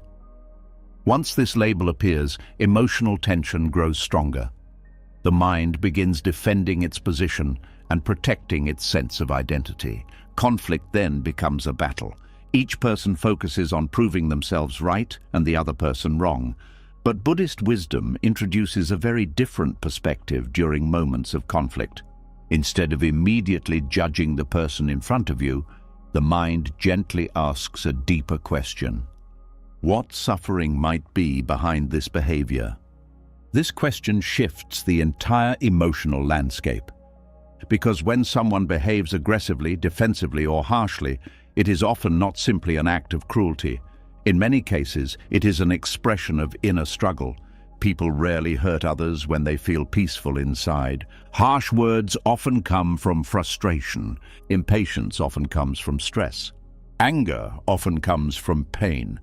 Understanding this does not excuse harmful behavior, but it reveals the deeper human condition behind it. Every person carries invisible burdens. A person who appears calm on the surface may be carrying worry about their family. Someone who seems impatient may be exhausted from responsibilities others cannot see. Someone who reacts defensively may be protecting themselves from fear or insecurity. When conflict appears, these hidden struggles often rise to the surface. Without awareness, the mind reacts to the behavior itself. But with compassion, the mind begins seeing beyond the behavior. This change in perception transforms emotional reactions. Instead of responding with immediate anger, the mind pauses with curiosity. Why might this person be reacting this way? What pressure might they be under? What fear or frustration might be influencing their words? This perspective softens emotional reactivity because compassion replaces judgment. Compassion does not mean agreeing with harmful behavior. It means recognizing the humanity behind it. This recognition allows the mind to remain calm even when conflict arises. Calmness during conflict is one of the strongest forms of emotional power. When someone remains calm, the emotional chain reaction of conflict begins breaking. If one person raises their voice and the other responds with equal anger, the situation escalates quickly. But if one person remains steady, the emotional momentum weakens. The calm presence becomes like a stable anchor during a storm. Another important effect of compassion during conflict is clarity. When anger dominates the mind, perception becomes distorted. The mind focuses only on winning the argument. Listening becomes difficult. Understanding the other person's perspective becomes almost impossible. But when compassion is present, the mind remains open. Instead of reacting defensively, it becomes capable of hearing what the other person is actually saying. Sometimes conflict arises from simple misunderstanding. Words may be interpreted differently than intended. Tone may be misread. Situations may be viewed from different perspectives. Compassion creates the space necessary for these misunderstandings to be recognized. Instead of attacking each other's positions, people begin exploring the situation together. Another powerful aspect of compassion during conflict is emotional resilience. When someone judges another person harshly, their own emotional state becomes fragile. Any additional negative behavior from the other person increases anger.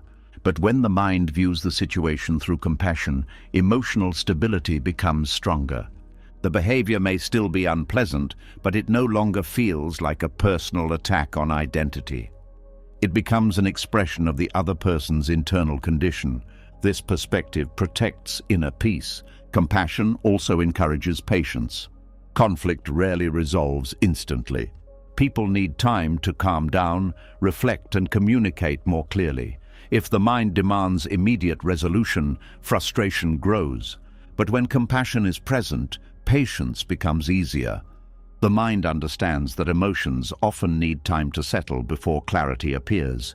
This patience prevents unnecessary escalation.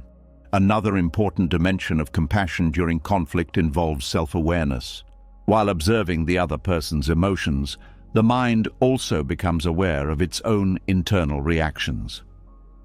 Anger may still arise, defensiveness may still appear, but awareness notices these reactions without immediately acting on them. This awareness creates choice. Instead of reacting automatically, the mind can decide how to respond. This ability to choose responses is the essence of emotional maturity. Without awareness, reactions happen instantly. With awareness, responses become intentional. Compassion strengthens this awareness. Because when the mind is focused on understanding rather than attacking, it naturally becomes more attentive to the emotional environment. Another beautiful result of compassion during conflict is the possibility of transformation. When someone expects hostility and instead receives calm understanding, the entire dynamic changes. The other person may begin softening. Their defensiveness may decrease. They may feel heard instead of attacked. This does not happen in every situation, but it happens often enough to reveal the power of compassionate presence. Conflict sometimes dissolves simply because one person refuses to feed the cycle of anger. Another important benefit of compassion is that it protects the mind from carrying resentment long after the conflict ends. When someone reacts with judgment and anger, the emotional memory of the conflict can linger for days or weeks. The mind replays the argument repeatedly, strengthening negative feelings. But when compassion shapes the response, the emotional impact becomes lighter. The mind understands that the conflict was not simply about personal hostility. It was about human beings struggling with their own emotions. This understanding allows the mind to release the experience more easily. Another subtle shift appears when compassion becomes a natural response during conflict. The mind stops expecting perfect emotional behavior from others. It recognizes that everyone is learning how to manage their emotions. Some people have practiced emotional awareness deeply. Others have never been taught how to handle frustration or fear constructively. Understanding this difference prevents unrealistic expectations. Instead of demanding perfect behavior from everyone, the mind responds with wisdom about the diversity of human emotional development. This wisdom reduces disappointment. It also encourages personal responsibility. Instead of trying to control other people's reactions, the mind focuses on maintaining its own clarity and compassion. This focus strengthens emotional independence. Inner peace becomes less dependent on how others behave. Over time, the practice of compassion during conflict changes the entire experience of difficult interactions. Situations that once felt threatening become manageable. Arguments that once escalated quickly now move more slowly. The mind learns to listen, observe, and respond with calm steadiness. Conflict still occurs because disagreement is a natural part of human relationships, but the emotional intensity decreases. Understanding replaces hostility, curiosity replaces accusation, compassion replaces judgment, and within that compassionate awareness, the mind remains balanced even when others struggle with their emotions. The conflict may still exist, but the inner world remains calm. And as compassion begins softening the mind during moments of conflict, another important realization quietly appears. Much of the emotional turbulence people experience is not only created by disagreements with others, it is also created by the constant movement of approval and disapproval in everyday life. Praise lifts the mood. Criticism lowers it. A small success brings excitement. A small failure brings disappointment.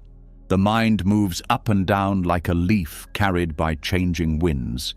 But Buddhist teachings invite the mind to look deeper at this pattern. Why does a few words of praise create happiness so quickly? Why does a small criticism disturb the mind so deeply? Why does success create such excitement, while loss creates such fear? The answer often lies in the way the mind attaches its sense of worth to external reactions. When approval becomes the measure of value, praise feels like validation. When disapproval appears, the mind interprets it as rejection. The emotional balance of the mind becomes tied to the opinions and circumstances surrounding it. This attachment creates instability. Because the world constantly changes, Buddhist philosophy describes this movement through a teaching known as the 8 worldly winds. These winds move through every human life, shaping experiences in ways that cannot always be controlled. Praise and blame arrive unexpectedly. Gain and loss appear throughout different stages of life. Pleasure and pain alternate naturally. Fame and obscurity rise and fall like tides. These forces are not personal punishments or rewards. They are natural movements within the human world. Yet the mind often reacts to each one intensely. When praise arrives, the mind celebrates. It feels elevated and important. Confidence grows quickly, and the mind may begin expecting this approval to continue. But when blame appears, the emotional tone changes instantly. The same mind that felt confident moments before may suddenly feel defensive or wounded. The reaction can feel powerful even when the criticism is small. This constant swing between praise and blame creates emotional exhaustion. The mind becomes dependent on approval to feel secure. Every compliment feels necessary. Every criticism feels threatening. But Buddhist wisdom reveals that emotional stability becomes possible when the mind stops chasing praise and fearing blame. This does not mean ignoring feedback or becoming indifferent to the opinions of others. It means seeing praise and criticism as temporary wins rather than permanent truths. Praise often reflects someone's perspective at a particular moment. Criticism often reflects another perspective shaped by different experiences. Both can contain useful information, but neither should define the entire identity of a person. When praise appears, it is easy for the mind to inflate the self-image. The mind may begin thinking, "I am better than others," or "I must maintain this approval at all costs."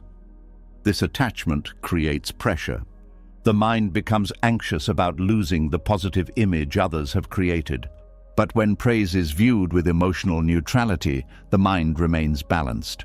It appreciates kind words without becoming dependent on them. It recognizes that approval can change as circumstances change. The same principle applies to criticism. Criticism can feel uncomfortable because it touches the ego. The mind immediately wants to defend itself. But when criticism is observed calmly, it can be examined without emotional collapse.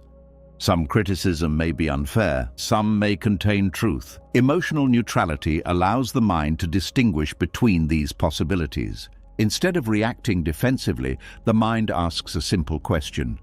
Is there something useful to learn here? If the answer is yes, the feedback becomes an opportunity for growth. If the answer is no, the criticism can be released without carrying emotional weight. This balanced approach protects inner peace. Because the mind no longer depends on constant approval for stability, another pair of worldly winds involves gain and loss. Life naturally contains periods of acquisition and periods of letting go. Money may increase at certain times and decrease at others. Opportunities may appear and later disappear. Relationships may begin and eventually change. When the mind becomes attached to gain, it fears loss intensely. But loss is a natural part of life's movement. Everything that appears eventually changes. Understanding this truth reduces emotional shock when loss occurs. Instead of interpreting loss as personal failure, the mind sees it as part of life's rhythm. The same rhythm that brings gain will eventually bring loss again. And the same rhythm that brings loss will later create space for new gain. This perspective creates resilience. The mind no longer collapses when circumstances change. Another pair of worldly winds involves pleasure and pain. Pleasant experiences are often welcomed eagerly. Comfort, enjoyment, and happiness feel natural and desirable. But the mind sometimes becomes attached to pleasure so strongly that it begins fearing its disappearance. This fear creates subtle tension. The mind tries to preserve pleasurable experiences indefinitely, but life constantly moves. Pleasure cannot remain forever. Pain will eventually appear in some form. Pain may come through physical discomfort, emotional difficulty, or challenging situations. When pain appears, the mind may react with resistance. It may think something has gone wrong, but Buddhist teachings explain that both pleasure and pain are natural experiences within life. Neither one remains permanently. Pleasure arrives, stays for a while, and fades. Pain appears, stays for a while, and fades as well. Emotional neutrality allows the mind to experience both without becoming overwhelmed. Pleasure can be appreciated without clinging. Pain can be experienced without despair. Another pair of worldly winds involves fame and obscurity. Recognition and reputation can influence the mind strongly. When people receive attention, admiration, or social status, the mind may feel elevated. But fame is fragile.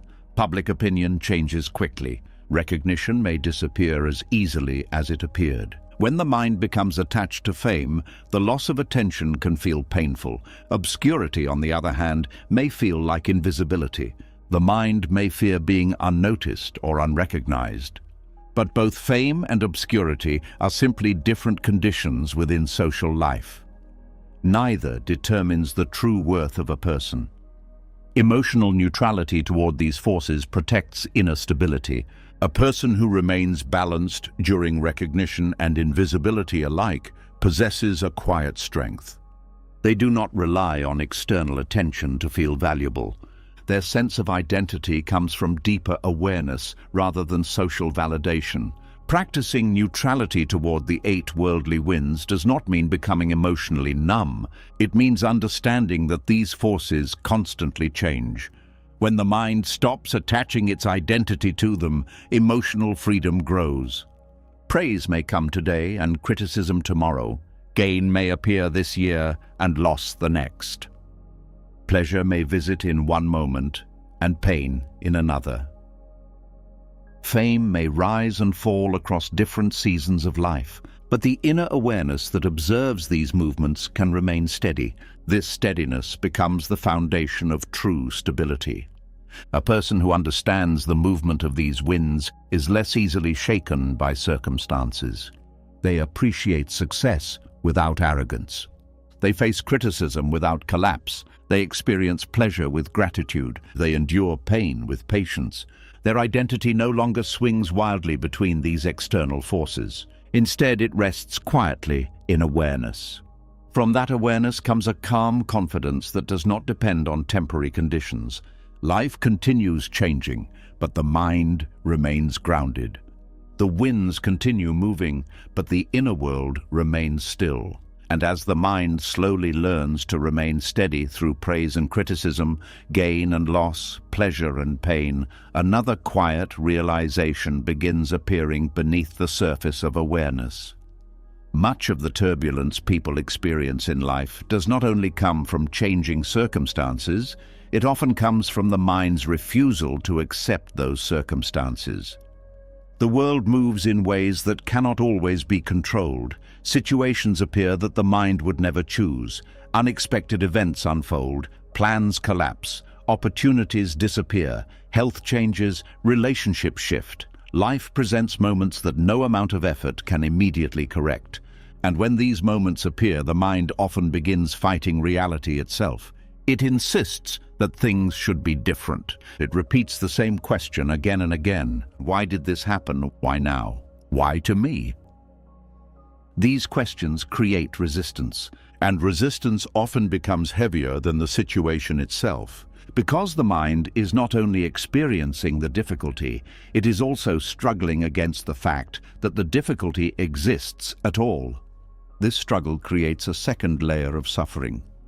The original problem may already be painful, but the mind's refusal to accept it creates additional emotional weight. Buddhist teachings describe this clearly. Pain is part of life, but resistance to pain often multiplies suffering. This is where the practice of radical acceptance begins to reveal its power. Radical acceptance does not mean liking every situation.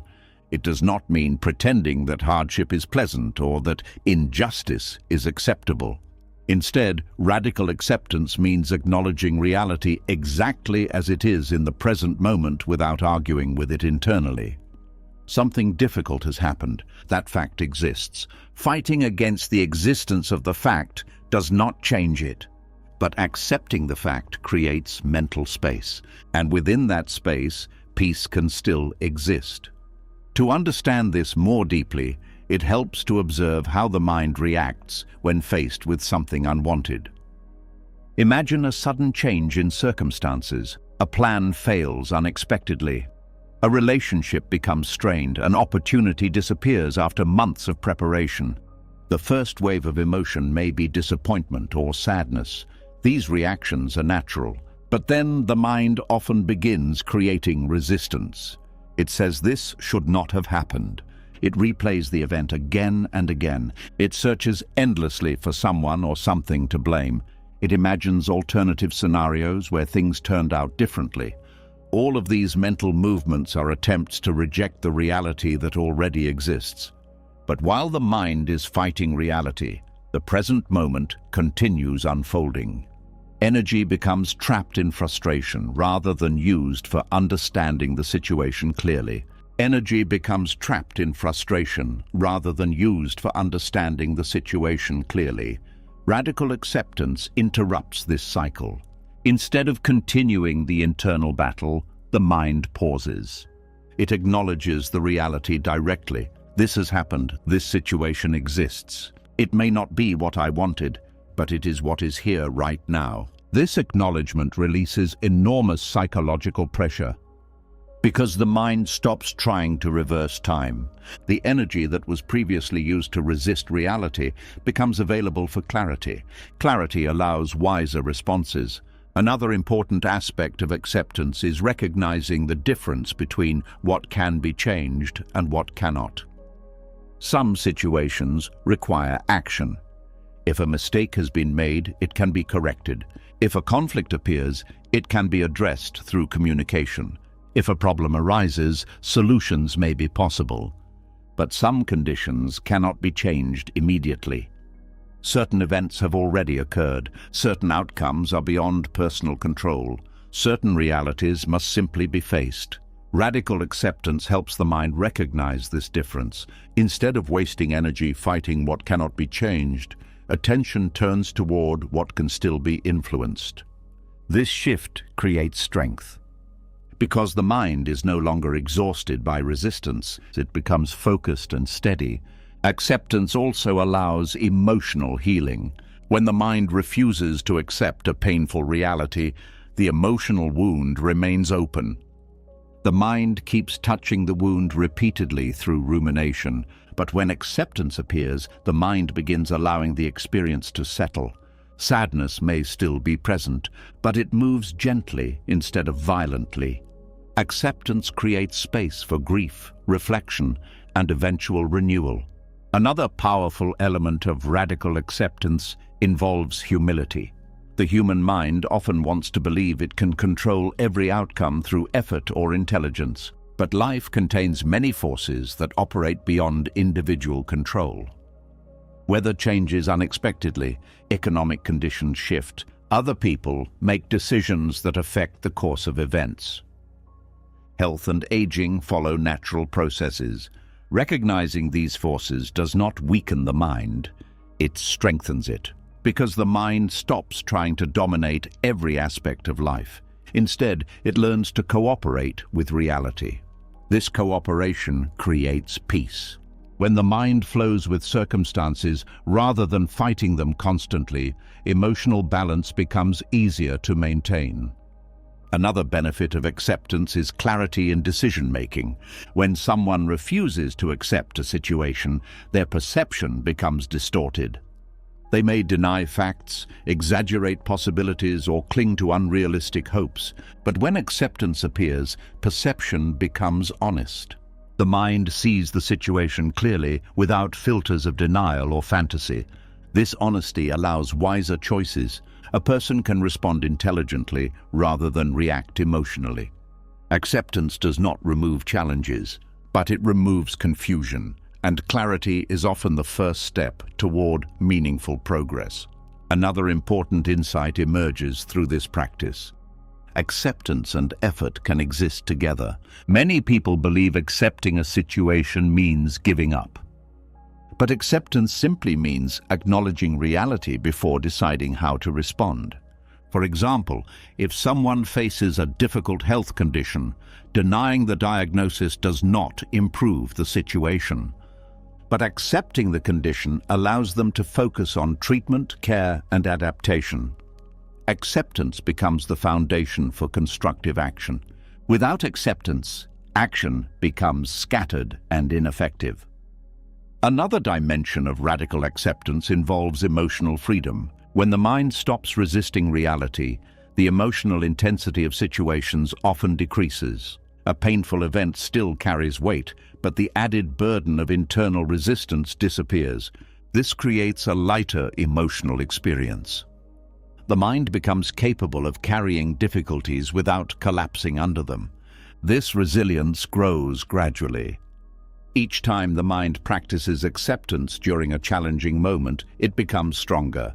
Over time, acceptance transforms how the mind relates to uncertainty. Instead of fearing every unexpected change, the mind becomes flexible. It learns that life will always contain surprises, some pleasant, some difficult, but none permanent. This understanding reduces anxiety. The mind no longer demands that life follow a perfect script. It becomes willing to meet whatever unfolds. Another beautiful result of radical acceptance is gratitude. When the mind stops focusing entirely on what is wrong, it begins noticing what is still present. Even during difficult circumstances, small moments of peace can still exist. Breath continues, nature continues, human connection continues. Awareness itself continues. Acceptance opens the door to these quiet sources of stability. Without acceptance, the mind becomes so focused on what it dislikes that it cannot see what remains good. But with acceptance, perception becomes wider. Life reveals layers of experience that resistance once hid. Eventually, radical acceptance becomes more than a practice. It becomes a natural way of meeting life. When challenges appear, the mind does not immediately panic or resist. It pauses. It breathes. It acknowledges the reality of the moment. And from that calm acknowledgement, wisdom begins guiding the next step. Life will always contain situations that cannot be changed, but the mind can always choose how it meets those situations. And when acceptance replaces resistance, peace becomes possible even in the middle of difficulty. And as the mind begins accepting situations that cannot be changed, another quiet strength starts forming beneath the surface of awareness. Acceptance removes the inner battle against reality, but life still continues moving with unexpected challenges. Storms still arrive, difficult moments still appear, circumstances still shift in ways no one can fully predict. Acceptance creates peace with what exists, but resilience determines how the mind moves through what exists. This is where another powerful insight from Buddhist wisdom appears. Stability does not mean becoming rigid. True stability often requires flexibility. Many people believe strength means resisting pressure at all costs. They imagine resilience as standing firm like a stone wall against every challenge. But life's storms are often too powerful for rigid resistance. When something rigid faces enough pressure, it eventually cracks. Nature quietly reveals a different model of strength. During powerful winds and storms, some trees fall while others survive. The trees that break are often the ones that refuse to bend. Their stiffness becomes their weakness. But bamboo behaves differently. When strong winds arrive, bamboo bends with the storm. Its flexible body moves with the pressure rather than resisting it completely. The storm may push it nearly to the ground, yet when the winds pass, the bamboo slowly rises again. It does not break because it knows how to bend. This simple image reveals an important lesson about emotional resilience. The human mind often suffers when it becomes rigid during adversity. Rigid thinking demands that life follows certain expectations. Rigid identity insists on always being strong, always being in control, always succeeding without difficulty. But life does not follow rigid rules. Situations change, plans fail, unexpected challenges appear. When the mind refuses to bend during these moments, emotional stress increases quickly, frustration grows, fear intensifies. The mind feels as if it is being forced into situations it cannot handle. But when the mind adopts the bamboo mindset, the entire relationship with adversity changes. Instead of resisting pressure with rigid force, awareness allows flexibility. Flexibility does not mean weakness. It means adapting to reality while preserving inner stability. A flexible mind can adjust when circumstances change. If a plan fails, it finds another direction. If expectations collapse, it reassesses with clarity rather than panic. If challenges appear, it responds with patience rather than despair. This adaptability protects emotional balance. Another important aspect of the bamboo mindset is humility. Rigid minds often believe they must always remain strong without showing vulnerability. They interpret bending as failure. But true resilience often requires acknowledging difficulty honestly. A person practicing the bamboo mindset can admit when something is painful. They can acknowledge fear, uncertainty, or confusion without feeling ashamed. This honesty allows emotional pressure to move through the mind rather than becoming trapped inside. Bending allows the storm to pass. Pretending the storm does not exist only increases internal tension. Another important element of flexibility involves perspective. When adversity appears, the mind often zooms in on the problem so intensely that it forgets the larger picture of life. A single failure may feel like the end of all progress. A moment of rejection may feel like permanent loss. But the bamboo mindset encourages a wider perspective. Life is not defined by one moment. Just as storms pass in nature, difficult periods eventually pass in human experience as well. Flexibility allows the mind to move through temporary hardship without believing it will last forever. This perspective prevents emotional collapse. Another benefit of the bamboo mindset is creativity. Rigid thinking limits the ability to explore new possibilities. When one path closes, the rigid mind becomes trapped in disappointment. But the flexible mind begins looking for alternative paths. If one opportunity disappears, another may emerge in an unexpected place. Flexibility encourages curiosity instead of despair. Curiosity opens doors that rigid thinking cannot see. Another important dimension of this mindset involves patience. Storms rarely disappear instantly. Adversity often requires time to move through. A flexible mind understands this rhythm. Instead of demanding immediate resolution, it allows life to unfold gradually. Patience reduces emotional pressure. It reminds the mind that change continues even when solutions are not immediately visible. Another beautiful quality of bamboo is its quiet strength. From a distance, bamboo appears delicate. Its thin stalks and gentle movements suggest fragility. But bamboo forests survive storms that destroy heavier trees. Their strength comes from adaptability rather than rigid force. The same principle applies to emotional resilience. A person who remains calm and flexible during adversity may appear gentle on the surface, but their inner strength is profound. They do not collapse when difficulties appear. They adjust and they observe, they respond thoughtfully. This quiet resilience allows them to recover faster than those who resist every change with stubborn rigidity. Another lesson from the bamboo mindset involves emotional recovery. Even the strongest mind will experience moments of bending. There will be days when energy feels low, moments when doubt appears, situations when the mind feels overwhelmed temporarily. Flexibility allows these moments without turning them into permanent conclusions. Just as bamboo bends deeply during a storm and later returns upright, the mind can experience temporary emotional dips without believing it has lost its strength. Recovery becomes part of the natural rhythm of resilience. Another aspect of this mindset involves releasing perfectionism. Rigid minds often expect themselves to handle every challenge flawlessly. When they fall short of these expectations, they become harsh toward themselves. But flexibility allows mistakes without destroying self-respect. A person practicing the bamboo mindset understands that learning often involves setbacks. Growth sometimes includes periods of uncertainty. These experiences do not define failure, they define development. This understanding creates self-compassion. Another benefit of flexibility is emotional openness.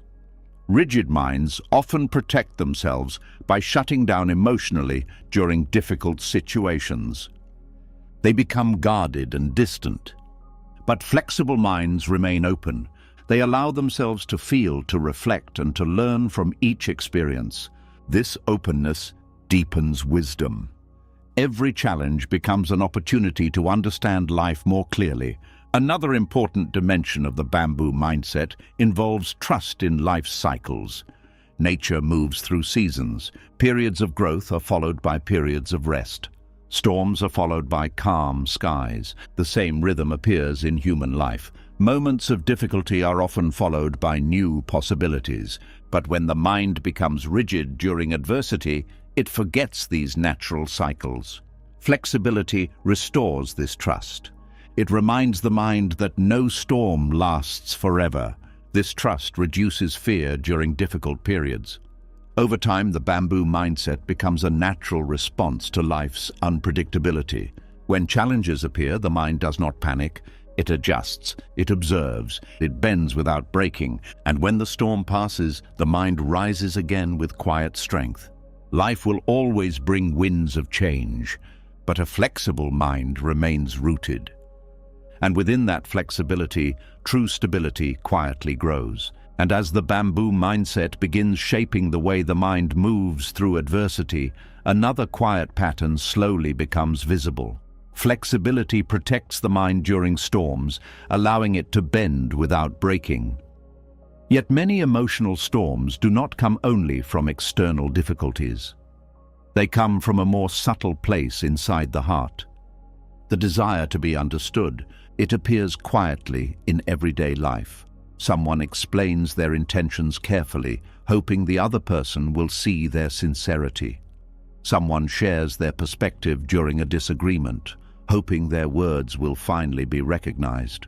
Someone tries again and again to clarify what they meant, believing that if others could only understand the truth of their feelings, the tension would disappear. But sometimes, understanding never arrives. Words are spoken clearly, yet they are still misinterpreted. Explanations are offered patiently, yet they are dismissed or misunderstood. The mind repeats the same effort again, trying to fix the gap between what is felt inside and what others perceive. And when that gap refuses to close, frustration begins growing. The mind feels invisible. It feels as though its intentions have been erased or replaced with assumptions that do not reflect reality. A quiet ache begins forming in the heart because the mind believes that peace can only exist once others finally understand. But Buddhist teachings gently reveal a different path toward emotional stability. Peace does not require everyone to understand you. This realization may feel uncomfortable at first because the human mind naturally seeks recognition. From childhood onward, people learn to express themselves, hoping others will respond with agreement or empathy. Validation feels comforting because it confirms that one's experience has been seen and acknowledged. But when inner peace becomes dependent on validation, the mind becomes fragile. It begins waiting for approval before feeling secure. Every misunderstanding becomes a disturbance. Every disagreement becomes a personal wound. The mind starts measuring its worth through the reactions of others. And since human understanding is often incomplete, this dependency creates constant emotional turbulence. People see the world through their own experiences, beliefs, and emotional states. Even when someone speaks honestly, the listener may interpret those words through a completely different perspective. Two people can witness the same event and remember it differently. Two people can hear the same explanation and draw opposite conclusions. Understanding is influenced by countless invisible factors. Expecting perfect understanding from others therefore creates endless disappointment. This is where the practice of detachment begins to restore stability. Detachment from the need to be understood does not mean becoming silent or suppressing one's voice. Communication still remains valuable and meaningful, but the emotional outcome no longer depends on whether the listener fully accepts the explanation. The mind speaks with honesty, and then it releases the need to control how the message is received. This release creates freedom, because the mind no longer becomes trapped in endless attempts to correct misunderstandings. Instead of repeating the same explanation repeatedly, awareness recognizes that some people may never fully see the situation from the same perspective. This acceptance removes enormous emotional pressure. The mind stops fighting invisible battles for validation. Another important aspect of this practice involves identity.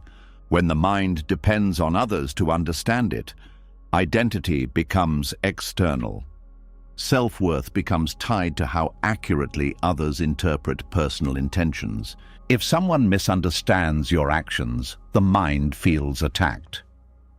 If someone questions your motives, the mind feels diminished. But when self-worth arises from inner awareness rather than external validation, misunderstandings lose their destructive power.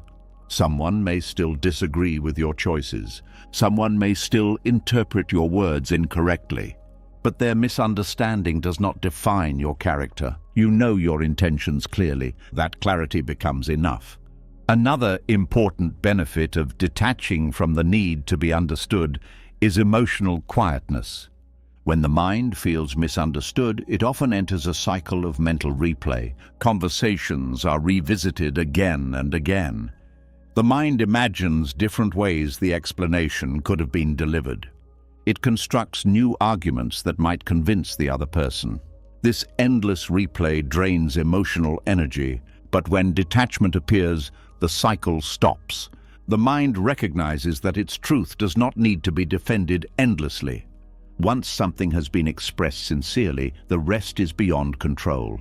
Releasing the need to correct every misunderstanding allows the mind to rest. Another dimension of this practice involves humility. Not every misunderstanding is entirely caused by others.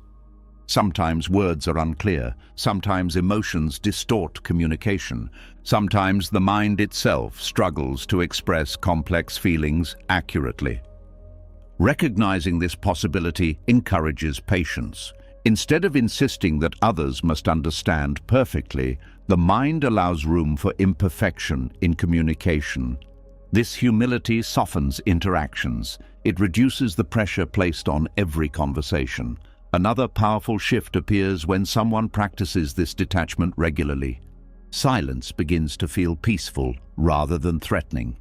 Previously, silence during misunderstanding might feel uncomfortable. The mind may believe that if it stops explaining, others will assume the worst. But when inner confidence grows, silence becomes a form of strength. Not every accusation requires defense. Not every misunderstanding requires correction.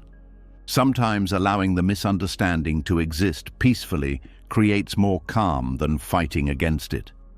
This silence protects emotional stability. Another insight appears through this practice. People often understand others only when they are ready to understand. No amount of explanation can force someone to see something they are not yet willing or able to see. Timing, emotional maturity, and personal experience all influence how understanding develops. Recognizing this truth prevents unnecessary struggle. The mind realizes that clarity sometimes arrives naturally with time. Until that moment arrives, forcing understanding only creates friction. Another benefit of detaching from the need to be understood is independence. The mind becomes less influenced by public opinion or social pressure. Decisions begin arising from personal values rather than the desire to gain approval. This independence strengthens inner confidence.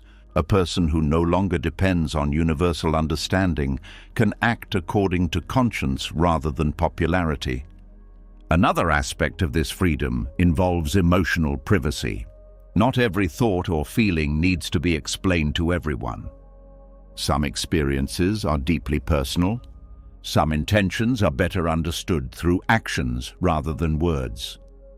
Detachment allows the mind to keep certain truths quietly within awareness without feeling the need to broadcast them constantly. This privacy protects inner peace. Over time, this practice changes the emotional atmosphere of relationships. Conversations become calmer because the mind no longer fights desperately to be understood.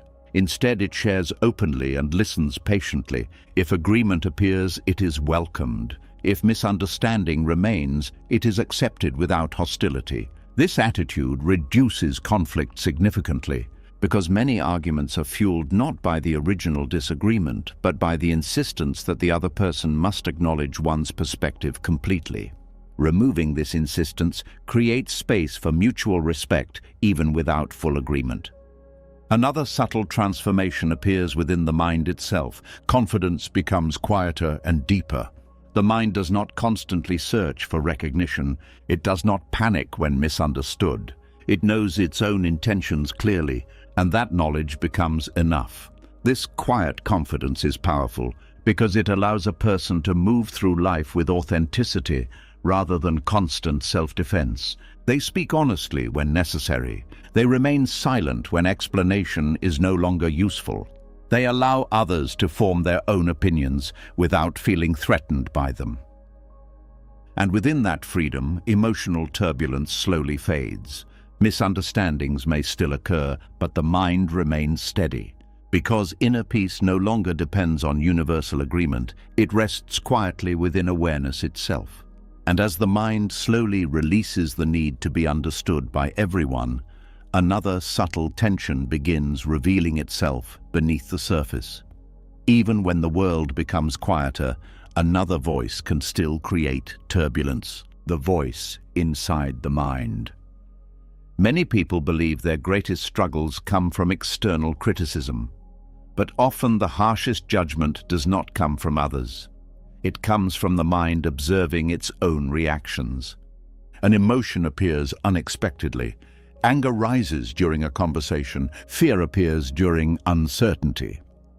Sadness surfaces without warning, and almost immediately another reaction follows.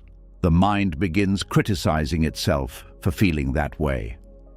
Why am I reacting like this? I should be stronger than this. I should not feel this way. Something must be wrong with me. In this moment, the mind creates a second layer of suffering.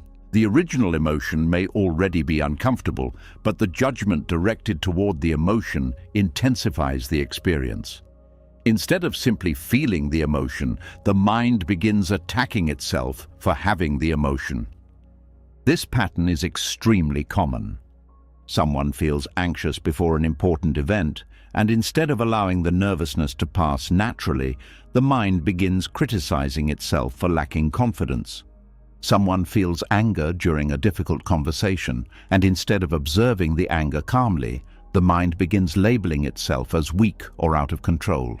Someone experiences sadness, and instead of holding that sadness gently, the mind creates shame around it. This secondary reaction often hurts more than the original emotion. Buddhist teachings reveal a compassionate alternative. Instead of reacting to emotions with judgment, awareness learns to observe them gently. This practice is known as gentle self-observation. Gentle observation begins with a simple shift in attitude. Instead of treating the mind like an enemy that must be corrected constantly, awareness begins treating the mind like something that can be understood. Emotions become experiences to observe rather than problems to eliminate immediately. When anger appears, the mind does not instantly attack itself. It notices anger is present. When anxiety arises, awareness does not panic. It observes. Anxiety is here right now. When sadness appears, the mind does not label itself as weak. It simply recognizes the feeling. Sadness is moving through the heart. This shift may seem small, but it transforms the emotional experience completely, because observation without judgment removes the second layer of suffering. The emotion is allowed to exist without being punished. To understand this more deeply, it helps to imagine how a compassionate teacher observes a student who is learning something difficult. The teacher does not scream when the student makes a mistake. They watch patiently, they guide gently. They understand that learning involves moments of confusion. The same kindness can be offered to the mind. Instead of demanding perfection from every emotional reaction, awareness begins observing the mind with curiosity. What is happening inside right now? What sensations are present in the body? What thoughts are appearing? This curiosity opens the door to understanding. Many emotional reactions become clearer once they are observed calmly. Anger may reveal a hidden feeling of hurt. Anxiety may reveal a desire for safety. Sadness may reveal the importance of something that was lost. Observation allows these deeper layers to appear without forcing them. Another important aspect of gentle self-observation is patience. Emotional patterns develop over many years. Habits of thinking and reacting become deeply rooted. Expecting the mind to change instantly often creates frustration, but patient observation allows transformation to happen gradually. Each moment of awareness strengthens the ability to observe without judgment. Another benefit of this practice is honesty. When the mind feels safe from harsh self-criticism, it becomes more willing to reveal its true feelings. Hidden fears, doubts, and insecurities can appear openly. Without judgment, these emotions lose much of their power. They are no longer secrets that must be hidden. They become experiences that can be understood. Another important discovery appears through compassionate observation. Many emotional reactions are influenced by conditions that have nothing to do with weakness or failure. Fatigue can intensify irritability. Stress can amplify anxiety. Past experiences can shape current reactions. Recognizing these influences helps the mind see its reactions more clearly. Instead of labeling itself as flawed, the mind begins understanding the conditions that created the emotion. This understanding replaces judgment with wisdom. Another dimension of gentle observation involves physical awareness. Emotions often express themselves through the body. Tension appears in the shoulders, warmth rises in the face, breath becomes shallow, heartbeats become faster. Observing these sensations calmly reconnects awareness with the body. The mind realizes that emotions are not abstract enemies. They are natural responses moving through the physical system. Watching these sensations without judgment allows them to change more easily. Another beautiful effect of gentle observation is emotional softening. When the mind stops attacking itself for emotional reactions, the intensity of those reactions often decreases. Anger becomes easier to hold. Fear becomes less overwhelming. Sadness becomes more peaceful. This softening happens because resistance disappears. Without judgment, emotions move more freely through awareness. Another important shift appears in the relationship between identity and emotion. When the mind criticizes itself for emotional reactions, it often creates harsh labels. I am weak, I am too sensitive, I am not strong enough. These labels attach identity to temporary experiences, but gentle observation separates identity from emotion. Instead of saying, I am angry, the mind notices anger is present.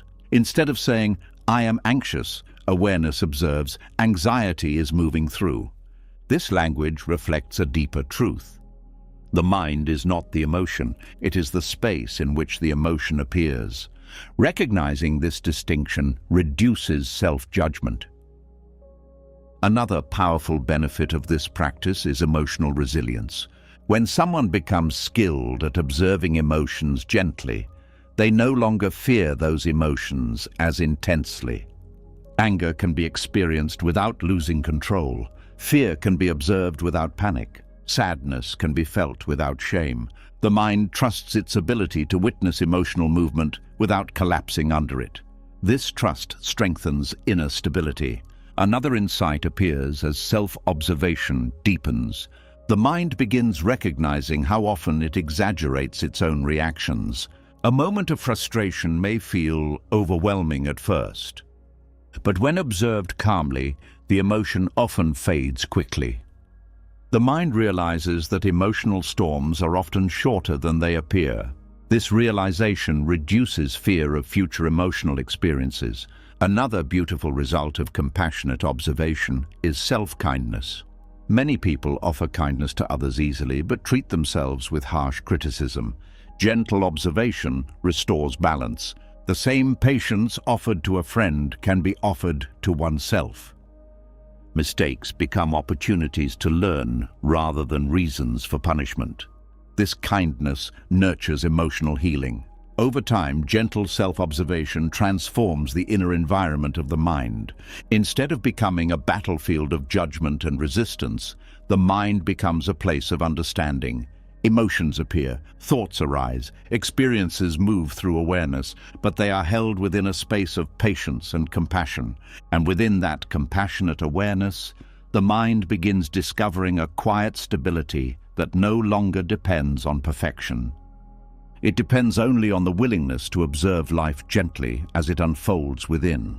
And as the practice of gentle self-observation begins softening the inner world, another discovery quietly appears. When the mind stops attacking itself, something unexpected happens. The noise inside slowly begins fading. The harsh inner commentary weakens. The urge to react to every thought or emotion becomes less intense.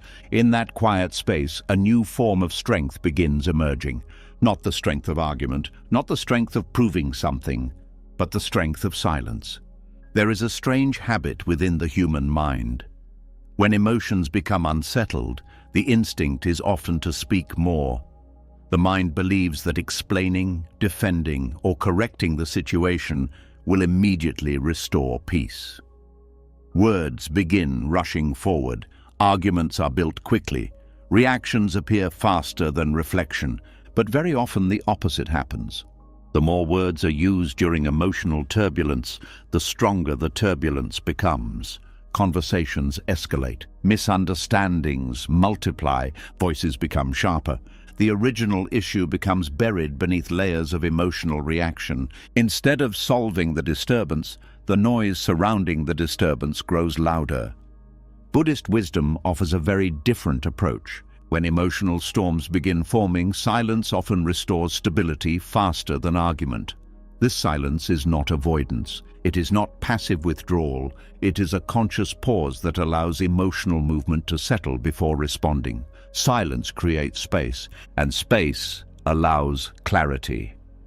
Many people underestimate the power of quiet reflection.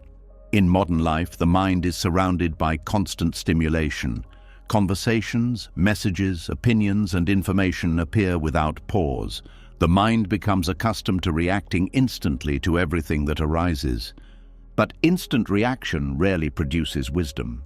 Wisdom usually appears after the mind becomes still enough to observe what is truly happening. Silence allows this observation. When someone enters silence during emotional intensity, the body begins calming itself. The breath slows naturally. The heartbeat becomes steadier. Thoughts that were previously racing begin slowing down. This physical change creates mental change. Clarity begins returning. The mind sees the situation differently. A comment that felt offensive moments earlier may appear less threatening. A misunderstanding that seemed serious may reveal itself as minor. A reaction that felt necessary may now feel unnecessary. Silence creates this shift because it interrupts the automatic chain of reaction. Without silence, emotions often feed themselves through continuous expression. Anger produces words. Those words produce more anger. The cycle grows stronger, but silence breaks the cycle. Another important aspect of silence is listening. When the mind is busy defending its position, it cannot truly hear the other person. Words are filtered through emotional reactions. The mind prepares responses before the other person finishes speaking. But when silence appears, listening becomes possible. Listening reveals information that argument often hides. Sometimes the other person is not attacking, but expressing frustration. Sometimes the conflict is based on misunderstanding rather than intention. Sometimes both sides are simply trying to be heard. Silence allows the mind to recognize these possibilities. Another powerful effect of silence is emotional containment. Emotions naturally rise and fall like waves, but when the mind reacts instantly with speech or action, the emotional wave often grows larger. Silence allows the wave to complete its natural cycle. An angry reaction may feel overwhelming for a moment, but if the mind remains silent and observant, the intensity often fades quickly. This fading happens because emotions cannot maintain peak intensity indefinitely. They require constant reinforcement through thinking or reacting. Silence removes that reinforcement. The emotion passes. Another beautiful quality of silence is perspective. When the mind becomes quiet, the larger context of the situation becomes visible. During conflict, the mind often narrows its attention to the immediate issue. The other person becomes an enemy.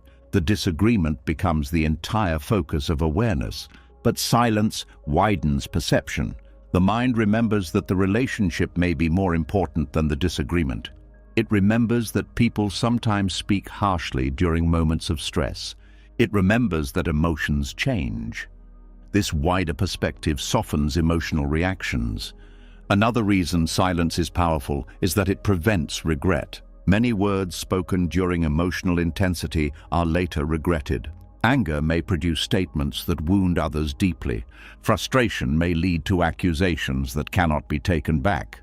But silence protects the mind from creating additional problems while emotions are unsettled.